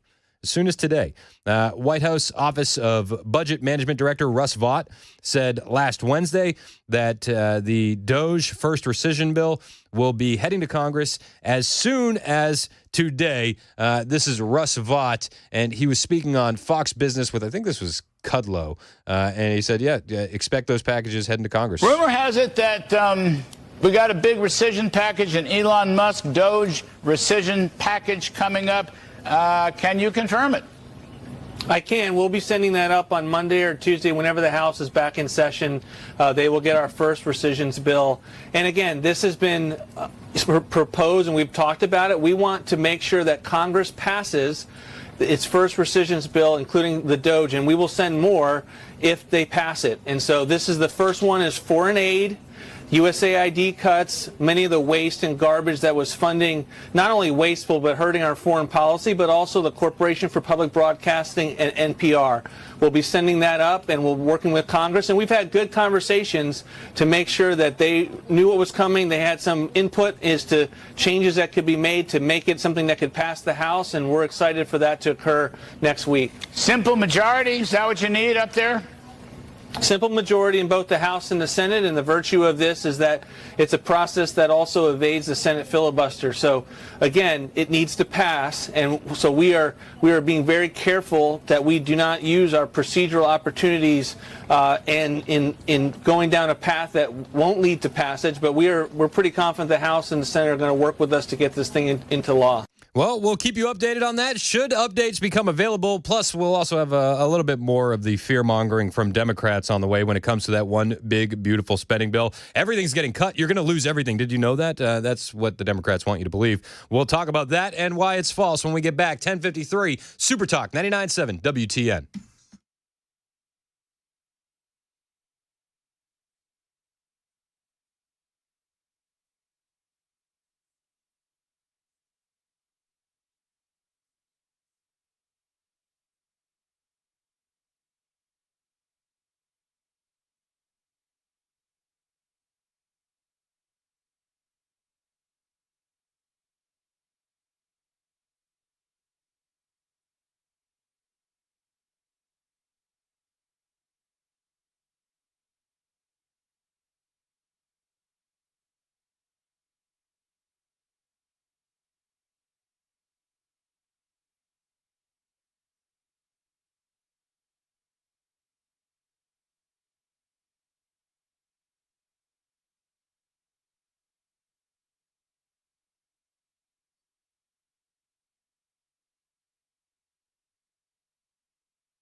Well, the U.S. Supreme Court declining to take a case challenging a ban on AR-15s. This story and more at 11 on Super Talk 99.7 WTN. That's Ken Weaver in the newsroom. My name is Chris Hand. The show's brought to you by Better Water LLC, water filtration systems, water softeners, betterwater.com. Mason Fleming is producing, as always. I forgot how much more stuff there is to the Elon leaving. I'm drowning in show prep today. After having a week off, there's so much to get to. That's what happens when you try to shut off the fire hydrant with a faucet just blasting news at you. Dude, it's insane. Did you see what happened with the black guy? Yeah, I did. Okay, so Elon, while he's leaving as the special government employee, I don't even know what the official title is. Special assistant to the president. Secret assistant. He's sporting a black eye. And a lot of people started asking questions. And then a lot of rumors started swirling around about how the black guy was earned. And some people online are saying that it was Stephen Miller who gave Elon Musk the black guy. Really? I swear to you. I couldn't make this up. I've heard other rumors. That's interesting. You've heard other rumors? That's interesting. Steve Miller would be interesting. He's a little guy, but he's fiery. Yeah. He's wiry, as they used to say. You know what I mean? Like, I could see him throwing a hook. It makes sense why you hit him on the bottom of the eye, not anything higher. Just saying. He's got to jump and swing up. We'll talk about what's happening behind the scenes, the rumors about Elon's black eye. Plus, we'll talk about another world leader getting stiff-armed by his wife on the way. It's 11 o'clock on Super Talk 99.7 WTN.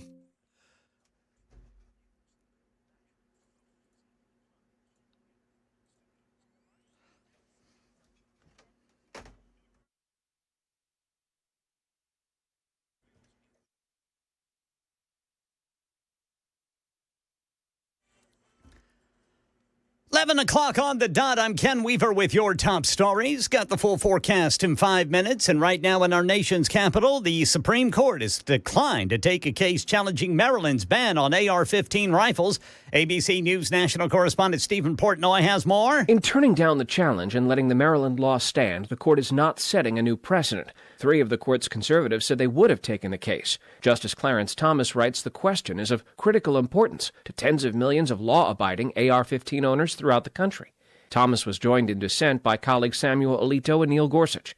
Justice Brett Kavanaugh said in a statement that the court should and likely will revisit the issue soon, possibly in the next term or 2. Lawmakers in the Senate will be back in Washington later today at the top of their agenda, debating the sweeping budget and tax bill backed by the Trump administration.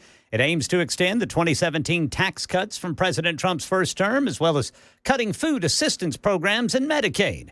The bill may face an uphill climb, as many Senate Republicans are voicing concerns. This bill barely passed the House, and it will certainly face challenges in the Senate, where a handful of Republicans are already warning about the level of spending. Others back home at town halls confronted about the cuts. That's Rachel Scott. And military expert Mick Mulroy describing the damage Ukraine's massive drone attack did deep inside Russia. It looks like around 30% or higher of their strategic bombers were destroyed. Some of these drones were as low as $500, taking out million-dollar aircraft. It was a blow tactically, it was a blow strategically, and it was a blow politically. And Marcus Moore says it comes amid new peace talks between Russia and Ukraine, which lasted a little over an hour in Istanbul today. Ukraine's President Volodymyr Zelensky has been calling for a permanent ceasefire in this war.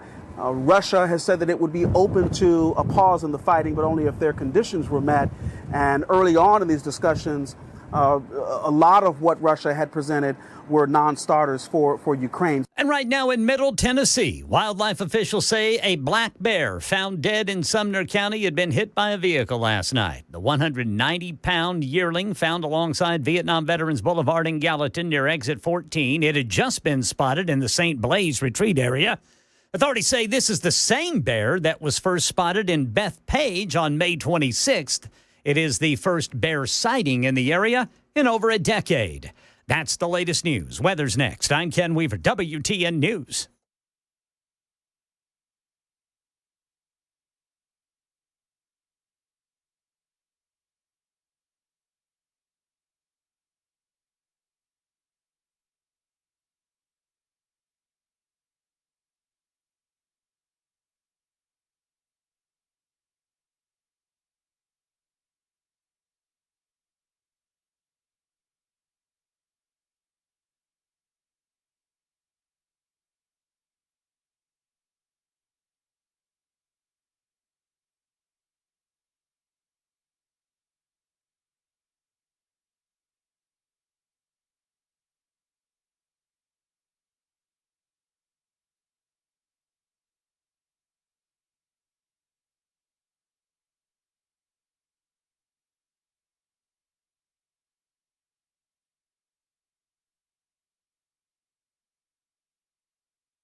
It's 11:06 on Super Talk 99.7 WTN. I'm Chris Hand. Hey, how are you? Show's brought to you by our friends at Better Water LLC. Water filtration systems, water softeners, betterwater.com. The show is produced by Mason Fleming. We have Ken Weaver in the newsroom. You guys on the phone lines and the text line, 615-737-9986. 615-737-9986. We still got a lot to get to. I was off last week, and I'm just swimming in news, baby. We're swimming in it. We're in the deep end right now. Elon Musk stepping away from DOGE. He's got to do it. There's a time limit. But what happened to your eye, Elon? That's what people want to know. Hey, Mr. Musk, is your eye okay? What happened to your eye? I noticed there's a bruise there. Well, it wasn't. I wasn't anywhere near France, so. What does that mean? I didn't notice it. First Lady of France. I love how the reporter goes, what does that mean? You weren't anywhere near France. I spent a week not paying attention to the news as best as I could, and I still found myself seeing the video, trying to avoid the news, trying to be a good dad while I'm on vacation, and not pay attention to this stuff. And I saw it. If you're watching on Super Talk TV, sorry, there's airplane noise. If you're watching on Super Talk TV, you'll see the moment where Brigitte Macron stiff arms, just absolutely stiff arms Emmanuel Macron. And then he looks at the camera and he's very, very embarrassed. And then they go to walk off the plane and he puts his arm out for her. And, like what I would assume a prim and proper Frenchman would do. He's like, ooh, get my lady on my arm. And as he waits for her, she totally ignores him. She totally dodges that. Did you notice that? I love how he puts his finger in his belt loop like it was intentional. So like, cold. Oh, yeah. I was just trying to be cool and casual. So cold. She stiff-armed him like crazy, man. The way he then looks out the door and then smiles. Oh, my gosh. Man, when I first saw that this week, I thought, wait a minute. Is this real? The blank stare when he finds out he's been caught is just like, I froze it on the stream in case you're watching. He's like, oh no. Everyone just saw me eat a stiff arm. Oh no. Oh no. Oh man. But the reporter had no idea. Like you can hear Howard Lutnick in the background go, he's talking about the president of France when he was asked about his black eye. Is your eye okay? What happened to your eye? I noticed there's a bruise there. Well, it wasn't. I wasn't anywhere near France, so. What does that mean? What does that mean? What does that mean? What does that mean? Pro. Oh no. I'm like waiting for Trump to be like, get a real job. Yeah. You loser. What are you doing? And then what does that mean? You can hear Howard Lutnick try to cover for the reporter in the background. I didn't notice it. First Lady of France. I didn't notice The First Lady of France. Depends on who you ask. Depends on who you ask. You've heard those rumors, right? Yeah. Speaking of, sorry, this is a random poll talking about good old Michael. Yeah, saw a clip of Big Mike. Big Mike. Saw a clip of them talking, and they're like, and for men like me and others. Oh yeah, I saw that like, too. Yeah, I was like, what? Roll that back. Like for guys like me. Hold on. This podcast is incredibly successful. Oh. But yeah, so the reporter had no idea what's going on. France has a lot of problems right now. Apparently they won a soccer championship, so everything's getting burnt down. Yeah. You seen that? Yeah. Interesting. That's nice. It's nice. Yeah, they arrested like 400 people. 2 people dead. 2 people dead. Police officer in a coma because they won a championship game. I was gonna make a joke, but then I remembered the Eagles won a championship here, and they get pretty chaotic in Philly. Oh yeah. Yep. So I'm not gonna make any jokes. France, your president's getting stiff armed by the first lady, and your cities are burning down. It's a mess. It's an absolute mess. But the internet thinks Stephen Miller punched Elon Musk. I don't understand why they think this, but Daily Mail has the headline. If you want to throw that up on the screen. How did Elon Musk get that black eye? White House rife with rumors over Trump's aide's wife as she quits the West Wing to work for the world's richest man. Interesting. So I don't know. I tried to read this article. I tried my best. I'll be honest with you. It was an uphill battle because Daily Mail, I don't know. Do you ever go on the Daily Mail website? Only when Dan asked me to. There are so many damn ads. I don't know how you can read a Daily Mail article in one sitting and have it like flow like a coherent thought.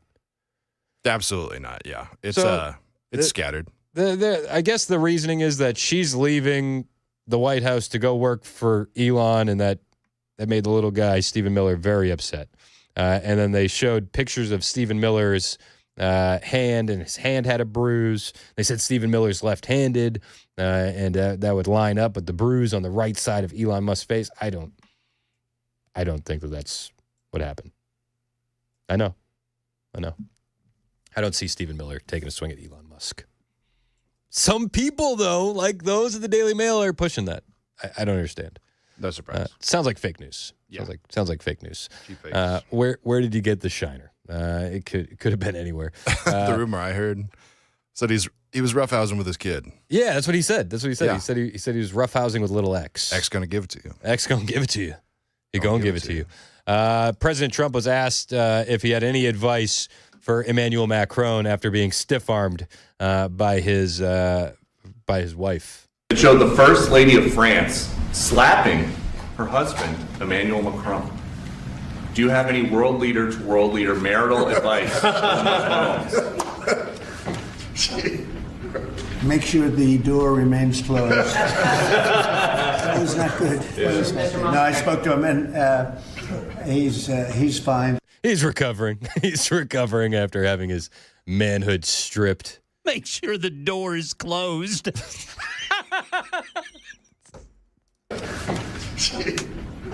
Make sure the door remains closed. Savage. So good.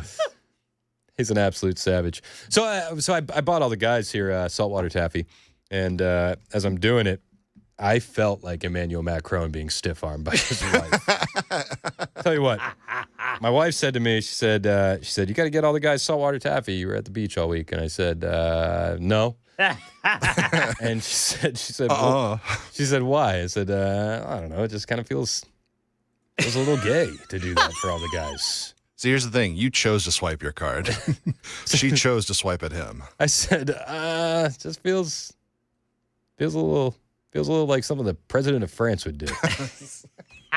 She said, get them the saltwater taffy, Chris. I said, all right, fine. All right, okay. Sorry. But yeah, that's Emmanuel Macron. They got issues. Macron. They got issues. And then, yeah, the internet, they think Stephen Miller punched Elon Musk, and they also think that Brigitte Macron is a dude. I don't make up the internet. It's just, I just report what I find. That was weird. But the Brigitte Macron stuff, first of all, when you see that stiff arm, a lot of upper body strength. A lot of it. But they say that, there's a lot of weird stuff in the background. Like was she really the brother in the family? Have you seen the pictures? No, I haven't. So, you can't find any pictures of her as, a little girl, they say. And then she looks a lot like the brother in the family. Interesting. And then even if you take out is she a dude or not stuff, there's a lot of weird stuff because she was 40 and she was Emmanuel Macron's teacher when he was 15. And there's, a lot of weird grooming stuff. France is a weird place. Yeah. Yeah. It's like the Alabama of Europe. You just don't know. Jeez. Actually, no, I take that back. I would rather visit Alabama. Yeah, me and you both. All right, so Elon's out. He's leaving, dealing with a lot of slings and arrows. And he was asked about dealing with those slings and arrows as the head of DOGE. And Elon didn't hold back, and he just went full scorched earth on the New York Times. Thank you, President Trump. The president mentioned that you had to deal with all the slings and arrows during your time at DOGE. There's this. Well, some of the people, some of the media organizations in this room were the slingers. Well, so there is a New York Times report today that accuses you of blurring the line between. Is the New York Times, is that the same publication that got a Pulitzer Prize for false reporting on the Russiagate? Cool. Is it the same organization? I gotta check my Pulitzer. My Pulitzer I think counter. it is. It is. I think the judge just ruled against the New York Times for their lies about the Russiagate hoax, and that they might have to give back that Pulitzer Prize. That New York Times, let's move on. Yeah, exactly. How are you dealing with all the slings and arrows? I guess it depends on who's slinging those arrows. If it's these losers over at the New York Times, like, whatever, moving on. But we are going to have to deal with the Democrats keeping an eye on DOGE. And the Dems are already planning to go after Elon Musk and DOGE should they retake power. Just get ready for this. They were talking about it on MSNBC. We had a congressional rep who was on the show along with, I think it's Simone Sanders and Rep Subramaniam.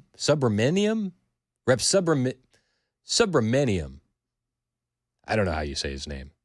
Subramanyam.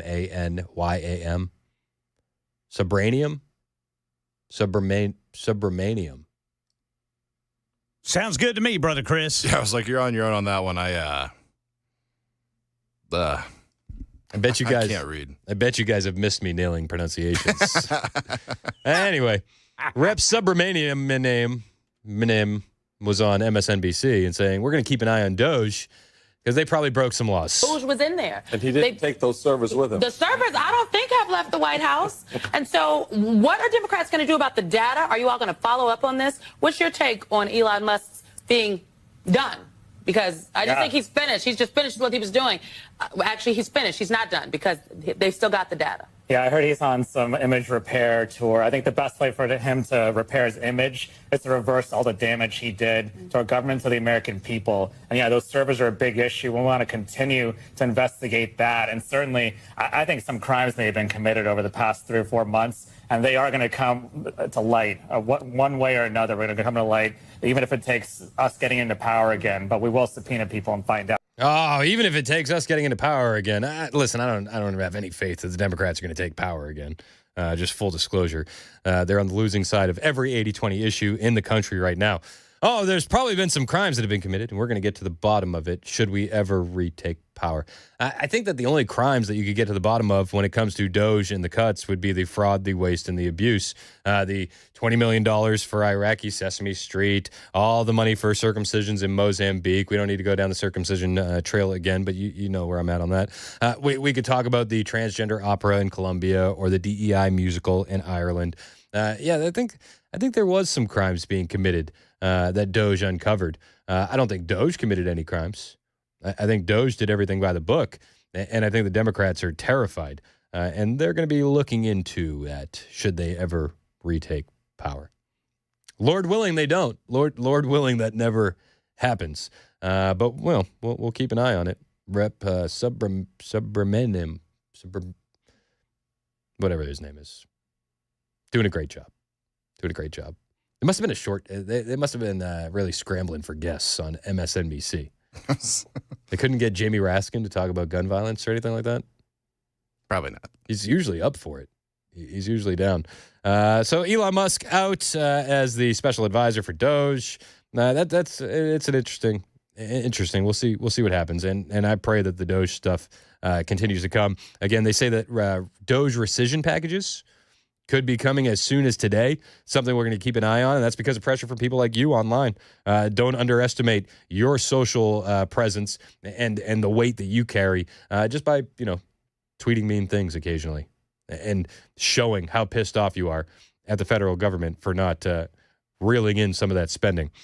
We got a lot more to cover. Ukraine and the drone attack. We haven't even got there yet. 2.5 hours into the show. Wild. Absolutely wild. What was done via drones. The timing, too. A little bit suspect. Lindsey Graham shows up for a meeting, and the next day there's a massive drone attack against Russia. That's interesting. Something we'll talk about when we get back. It's 11:21. Super Talk, 99.7 WTN.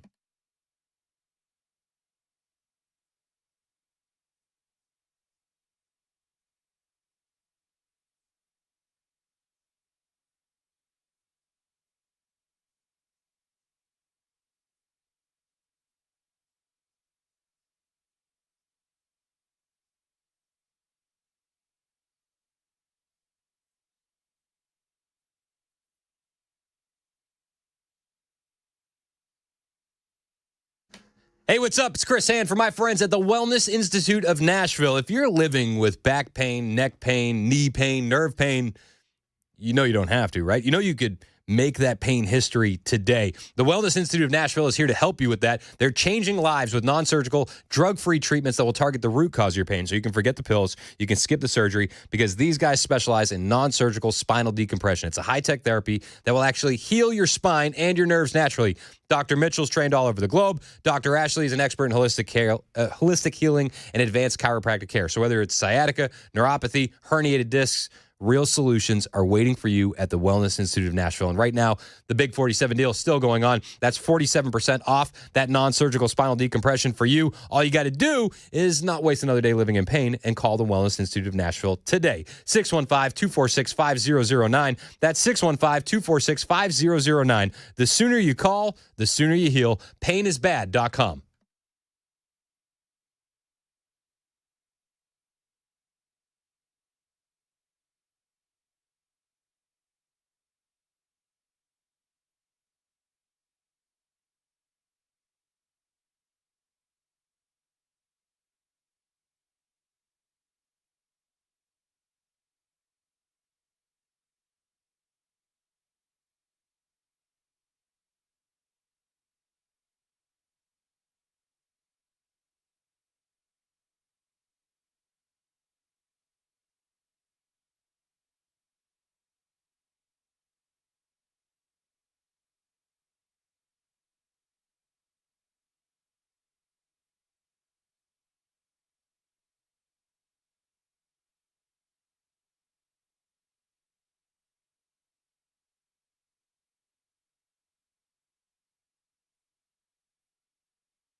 Data breach, millions affected. We'll tell you about that story and more at 11:30 on Super Talk 99.7 WTN. That's Ken Weaver in the newsroom. My name is Chris Hand. Mason Fleming is producing. The show is brought to you by our friends at Better Water LLC, water filtration systems, water softeners, betterwater.com. So the Ukraine stuff was insane. Insane. Swarms of drones. And I don't know about you. It makes me a little shaky. I think we haven't scratched the surface on what these drones are going to be capable of doing and what it's going to look like in the future. So Ukraine had a huge drone swarm attack against Russia. They got about 40 planes, $7 billion in damage. It's they're calling it Russia's Pearl Harbor. They're saying this is an attack that is straight from a spy novel. A swarm of quadcopter drones looking like robot bees buzzed into Russia, took out 40 bombers at 4 airfields. Not a last-minute operation. Ukraine spent a year and a half planning this operation called Operation Spiderweb, where they got trucks and shipping containers into areas near these airfields loaded with drones, and then they flipped a switch. They sent them all out. Again, Russian bloggers are calling this Russia's Pearl Harbor. NBC has some of the details. Ukraine's security service said it has struck more than 40 Russian bombers deep inside Russian territory in what would be one of the largest and most audacious attacks on Russian territory in the years-long conflict. A source within the Secret Service of Ukraine told NBC News that the country targeted 41 strategic Russian aircrafts in an offensive operation called Spiderweb. The source also released dramatic video purportedly showing a drone attack at Belaya Air Base in Russia's Irkutsk, a lot of consonants, region located in Siberia, nearly 3,000 miles from Ukraine. The video captures bombers under attack with explosions visible and smoke rising from the scene. Did you see any of the videos? The videos were wild. Absolutely wild. Preliminary estimates indicate that enemy aviation has suffered over $2 billion in damage. That's on the low side of what I've seen in estimations. The NBC $2 billion. I've seen closer to $7 billion from some sources.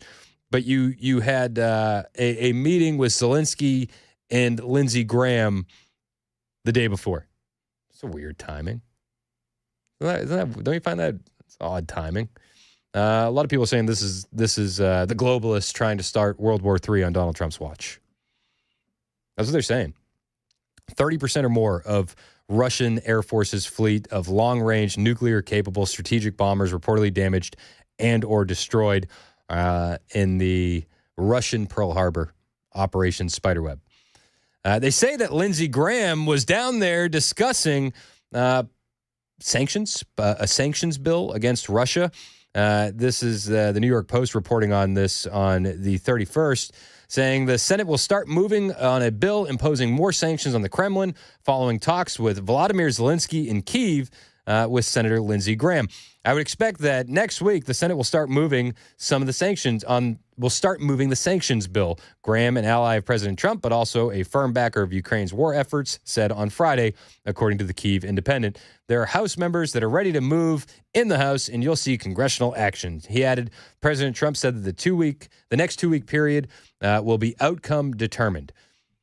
So you have this meeting. They say they're going to put more sanctions on Russia. They're going to work towards that. And then you have this attack. All the while President Trump is trying to push for peace. And it definitely seems to be throwing a monkey wrench in all of this. Now, I'll be perfectly honest with you. I don't really care too much about Russia or Ukraine. I just don't.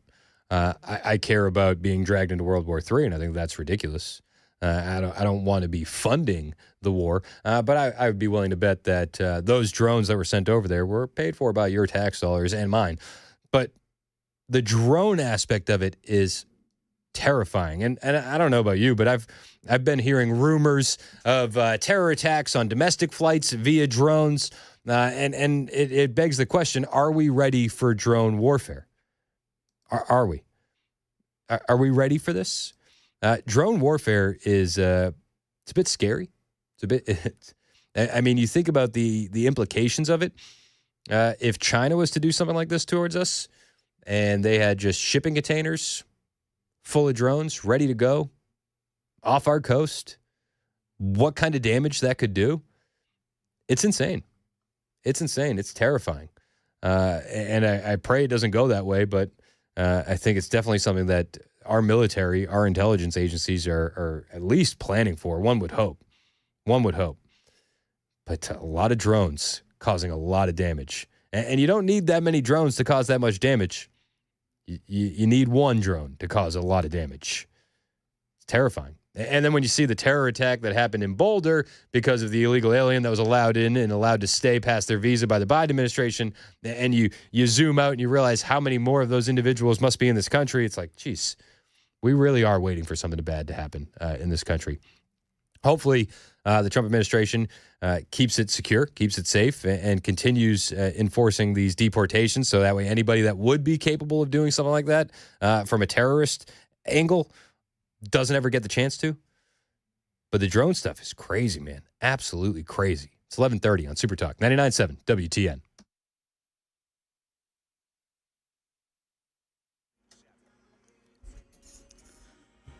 $11:30 on the dot. I'm Ken Weaver with your top stories, and the latest data breach is a big one, maybe the biggest ABC's Jim Ryan says it should serve as a reminder to anyone with an Apple device, a Facebook presence, or a Google account. It's time to change your passwords and update your devices. A massive data breach that compromised more than 184 million passwords is being called a cyber criminal's dream. Online researchers say the leak affected everything from email accounts to social media logins to bank accounts. The problem? The file containing all that sensitive information was itself not password protected. Yeah, that database containing the information was discovered by security researcher Jeremiah Fowler. It is not clear where or how that data was collected.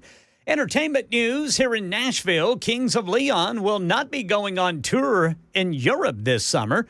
The Tennessean says the Nashville-based rock band frontman Caleb Followill suffered what they call a freak accident, forced to cancel all upcoming European shows.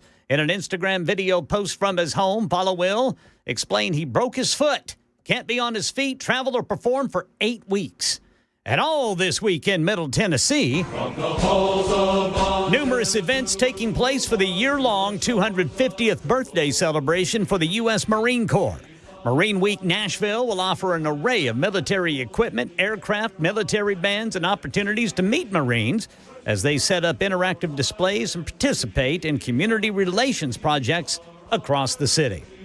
Meanwhile, in our nation's capital, the Supreme Court's announced some of the cases it'll hear in its next term beginning in October. It's an issue that has sparked allegations of voter fraud. The court will hear a case out of Illinois where a GOP congressman is suing the State Board of Elections, challenging a rule that allows the counting of ballots received up to 14 days after Election Day. The justices will also hear a case involving a privately owned detention center in Colorado where ICE detainees are paid $1 a day for their work. The question there is, can immigrant rights activists sue the facility's owner, alleging it has violated state laws on minimum wage and forced labor? That's Stephen Portnoy and the latest news. Weather's next. I'm Ken Weaver, WTN News.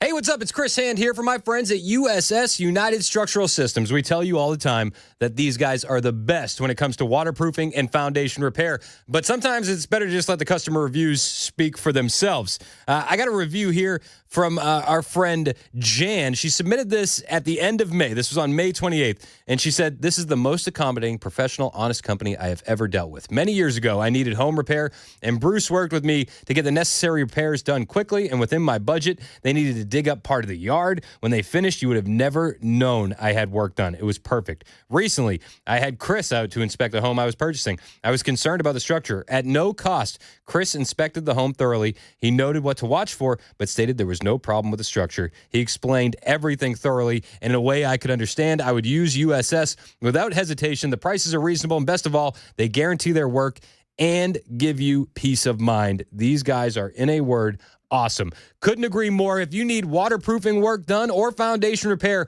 call the best. Call USS, 615-488-7855. That's 615-488-7855. Online, USSTN.com.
11:38 on Super Talk 99.7 WTN. Hey, how are you? It's Chris Hand. The show is brought to you by our friends at Better Water LLC. Water filtration systems, water softeners, betterwater.com. You're snickering back there.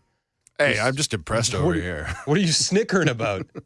Well, Chris, for behind the scenes for people, Chris was talking to me in the studio, and I was running my mouth. And then we looked out at the clock here in the rejoin, and we're like, wait a second. Okay, we got to do the radio Launched show. in there, perfect intro. Yep. Perfect intro. Made me chuckle a little bit. I was like, dang. Yeah. That's pretty good, especially after a week off. That's what I do. It's so good to be back here after a week off. I'll tell you what. I love this. I love this job. I love working with you guys. I love this audience. Completely blessed. I haven't even been doing this for 2 years yet. I was itching to get back here to hang out with you guys today. And I got other work that I got to do later on today that I can assure you I'm not anywhere near as excited about as I am about doing this job. But hey, got to pay the bills. But happy to be back, and thank you for all the hosts that we had in here. We had some. We had some great fill-ins. We had Dez. Everybody loves Dez. EJ is fantastic. EJ killed it with her interview with Andy Ogle she had on Tuesday. Yeah, on Wednesday. I saw that. So good. EJ's awesome, and then Cameron came in and he filled in. He's awesome as well. So shout out to everybody for allowing me to have a week off. Appreciate you guys. It felt like a little bit too long off. It was like come like Thursday, I was like, okay, I really, it's like, all right, really cool. got some things to say. I've looked at the sand enough times. Yeah. Oh man, I got so sunburned, dude. Oh, I bet. I got just absolutely torched on. It was Sunday. It was last Sunday. Oh yeah. Absolutely lit up. Just lit up. Yeah, you were in North Carolina, right? Yeah, we went to the Outer Banks. Yeah, went to the Outer Banks. It was awesome. Did you see Ashley Biden is on the beach? Oh, Ashley Biden's on the beach. Another vacation for the Biden family. Honestly, and she's there with Dr.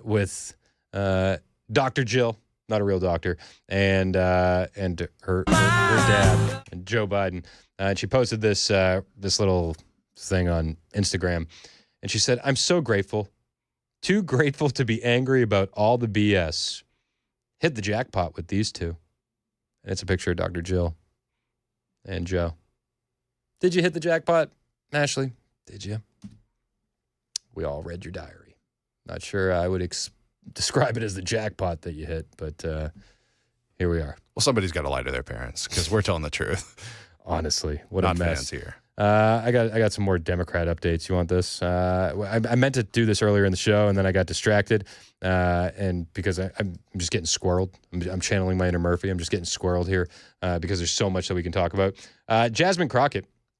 She said she went on the Jim Acosta show. I didn't know Jim Acosta had a show. It's like the Jimcast. She went on Jimcast, and she said, you know what's so crazy? Republicans come up to her all the time and tell her how much they love her. All the time. And I have no idea what all is happening in their polling, but I can tell you in real life that I've had a number of Republicans that approach me as they see me out and they say, hey, I just wanted to let you know that I really like you. Like, we come from completely different parties, but I believe that you are fighting for the people. I believe that you are trying to do what's best for all of us. I may disagree with like how you feel like we get there, but I agree with your fight. And I think that that's what's scary for them is this idea that it's not just, say, Black folk that are listening to me. Okay. First of all, things that never happened for 5,000, Alex. I may disagree with how you're going about it, but I love your fight. I'm here for it. Now, I don't think that ever happened. I just don't. I do believe that Republicans go up to Jasmine Crockett, though, and say that they really like her. I would tell Jasmine Crockett that I really like her. Republicans poll all the time, and I have no idea what all is happening in their polling, but I can tell you in real life that I've had a number of Republicans that approach me as they see me out and they say, hey, I just wanted to let you know that I really like you. Yeah, but they probably never say why, right? And I think that a lot of Republicans do like you, Jasmine. I think we all love her, right? Like, who wouldn't? Who wouldn't love Jasmine Crockett, the new face of the Democrat Party, who is an unhinged lunatic? Yeah, I love her. And if I saw her out there, I would say, Jasmine, girl, keep doing you. Haters be damned. I would say something like, Jasmine, girl, haters be damned. You keep doing you. Because I understand that's a net positive for the Republican Party. The more Jasmine Crockett we can get on the screen, the better it's going to be for the conservatives come the midterms. We need more Jasmine Crockett. We need to treat her like a cowbell. We just need more.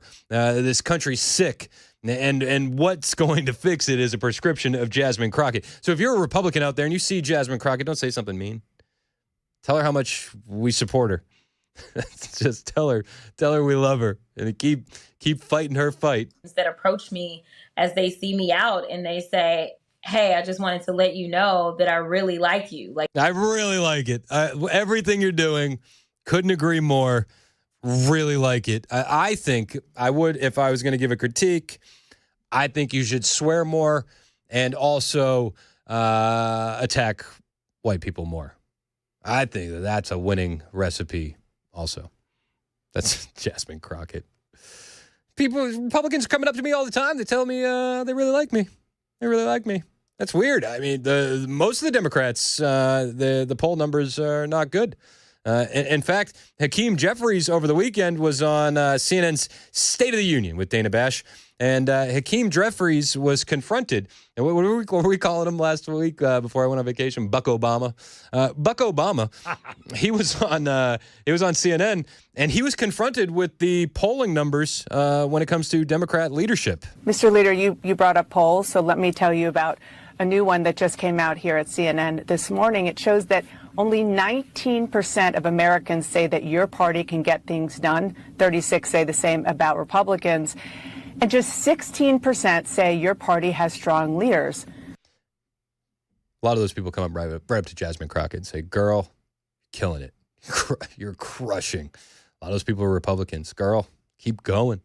Keep doing you. It's pretty rough, and you are one of those leaders. Is he a leader?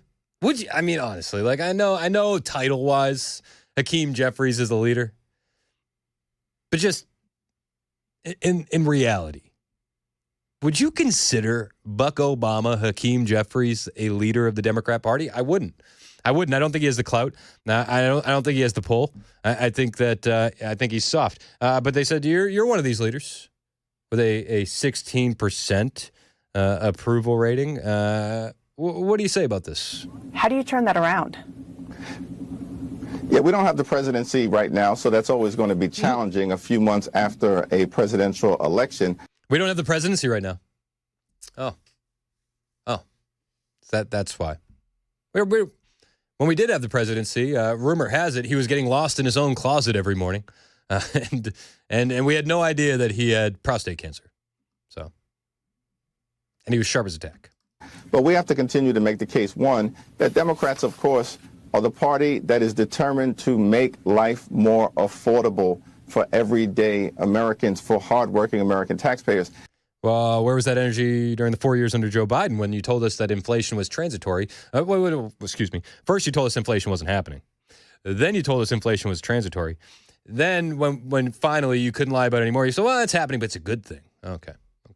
That we believe that we need to lower the high cost of living, which for decades has been going up while the size of the middle class has been going down. So understandably, there's real frustration amongst the American people. They should be frustrated. But they're Housing frustrated with you high, as well, with Democrats as well. Of course, they're frustrated with the system. It's the system. Fight the system. Fight the power. That's Buck Obama, Hakeem Jeffries. They're frustrated with you, sir. You are one of these leaders that we were frustrated with. They're frustrated with you. I know. It's hard. It's hard to wrap your head around. But that's the reality of it. The reality of the Democrats right now is that they're in total chaos. They don't know who their leaders are. You have the voters gravitating towards the AOCs and the Jasmine Crockett's, and then you have another group of voters gravitating towards the Gavin Newsoms or the more moderates, but there's no consensus among the leadership and among their supporters. None. There's too many competing ideologies under that umbrella, and it's creating a massive, massive mess. And when they do talk about things, issues that are going to affect the American people. They focus primarily on fear. And we see that time and time again. It was Buck Obama still in that same interview with Dana Bash, where he started talking about the one big beautiful bill and how if it gets signed into law, well, we're going to be looking at hospitals closing and nursing homes being shut down and people literally dying. The ugly bill narrowly escaped the House of Representatives, and we're going to continue to press our case across the country, partner with Senate Democrats in making clear to the American people the type of damage that this bill would do if it ever became law. This bill actually hurts everyday Americans in order to reward billionaires. It would strip away health care from approximately 14 million Americans. Premiums, co-pays, and deductibles for tens of millions more will go up. Actually, if it ever were to be implemented into law, hospitals will close, nursing homes will shut down, and people will literally die. People will literally die. It's amazing that nobody takes the leadership of the Democrat Party serious. Clearly he's lying. Hospitals aren't going to be closing. Nursing homes aren't going to be shut down. Are able-bodied young men and women who should be voting and not be on the government teat going to be kicked off those benefits? Yes. And that's a good thing. That's a good thing. If you can put in work, then go do that instead. We're tired of footing the bill for able-bodied Americans. We're tired of footing the bill for illegal aliens, right? There's a lot of that waste. There's a lot of that fraud, and there's a lot of that abuse that is going to be targeted when it comes to Medicaid, Medicare, and the like. But what they're going to focus on is the fear tactics of it all. This is why the Democrats have an issue. The majority of Americans, I think, see right through this. I do. Other than those who have been severely propagandized by the Democrat Party and the mainstream media. A lot of those Americans, they got an uphill battle of waking up to seeing what's really going on. And you can probably find those Americans hanging out at overpasses near 24 and 40 with 8647 banners hanging. It's just insane. If you missed that individual that I saw on my ride home on my ride to work this morning, on where 24 and 40 merged, where he had the banner on the highway overpass that said 8647. You can find that on my Twitter account, @ChrisHandOnAir, and maybe retweet and tag Secret Service and DHS so that way they can look into that individual. But the Democrat Party is in a total mess right now, and that's a good thing for us. Let's let them keep making these mistakes. 11:51, Super Talk, 99.7 WTN.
11:56, Super Talk 99.7 WTN. My name is Chris Ann. Show's brought to you by Better Water LLC, Water Filtration Systems, Water Softeners, BetterWater.com. Chad Benson's in studio. Look how tan you are. Dude, I was nervous. I thought I was going to be flaking. I was in peel mode for a couple days. Were there. you? Oh, yeah. That sucks. It's like I was a lizard or something. Lizard guy. I know. So how was your vacation? Awesome. So good. I really did a good job putting the cell phone away and hanging out with the kids, and that's good. It was great. I got you guys some taffy. I know. Thank you so very much. That'll be fantastic. My dentist is stoked. I can't tell you how emasculating of a process it is as a grown man at a store looking at your wife saying, "Is 15 boxes of taffy enough?" Yeah, that's right. Because they don't have candles. So lame. I was That like, is so awesome. I got up to like 10. I'm holding them there, and I said, I don't want to do this anymore. Did Dan bring us anything? No. Oh, But I said to the wife, I said, I don't want to do this anymore. She said, you have to. You have to. You can't. Once you started. I know. Right? Like that's it. Once There you were started. other families in the gift shop laughing at me. That's okay though. Right? You're like, at least I could afford 15, so shut up. It's really embarrassing. Yeah, I think I would have rather got the saltwater taffy than all the random Mickey bars that Dan would have brought back from the I cruise. wanted all the random. I wanted Dan. That's why I tell everybody, come on out on the 13th. We're going to do the halfway super duper thing out there at Kings Bowl, and it's Hug a Dan Day. Oh, Hug a Dan Day. I like that. People will show up for that. I will. I know. That's coming up quick, I isn't like it? the uncomfortableness. Oh, yeah. That June party's coming up quick. It is. Very quick. Like before we know it. Mid-year review, baby. Like, what are we, 2 weeks away, right? June 17th. June 17th. Yeah. So get there early and often. We're going to set up a booth. Hug a Dan. Let's go. Have a velvet rope and everything. Instead of a dunk tank, it'll be a hug a Dan. Hug a Dan. All right. Everybody at once. Let's all surround him. It's the Dan tank. Oh, awkward. What you been up to? What's new with you? Nothing. Just relaxing. Enjoyed. I took a couple days off, and it was quiet last week, man, because it was weird. It was one of those things where normally, okay, Monday quiet, Tuesday kind of quiet. The whole week, it was like everybody was on vacation. It was just even when you go outside, there was no traffic was minimal compared to what the naked roundabout was quiet the whole week. It was just dead. It was dead quiet. Well, I think this is the best time of year. You see like a downtick in traffic because school's out. Well, school's out, right? That's School's clutch. out. It's the first week kind of summer, and people are out doing their thing, which is good. And it was a very interesting week, though. It was just nothing happened. That was the beauty of it. Brigitte Macron stiff-armed her husband. She did. That was good. Pretty good. Yeah, and he's like, that didn't happen. All right, maybe it did happen. Do you see the look he gave at the camera Yeah, once he when realized he was being filmed? Hey, guys.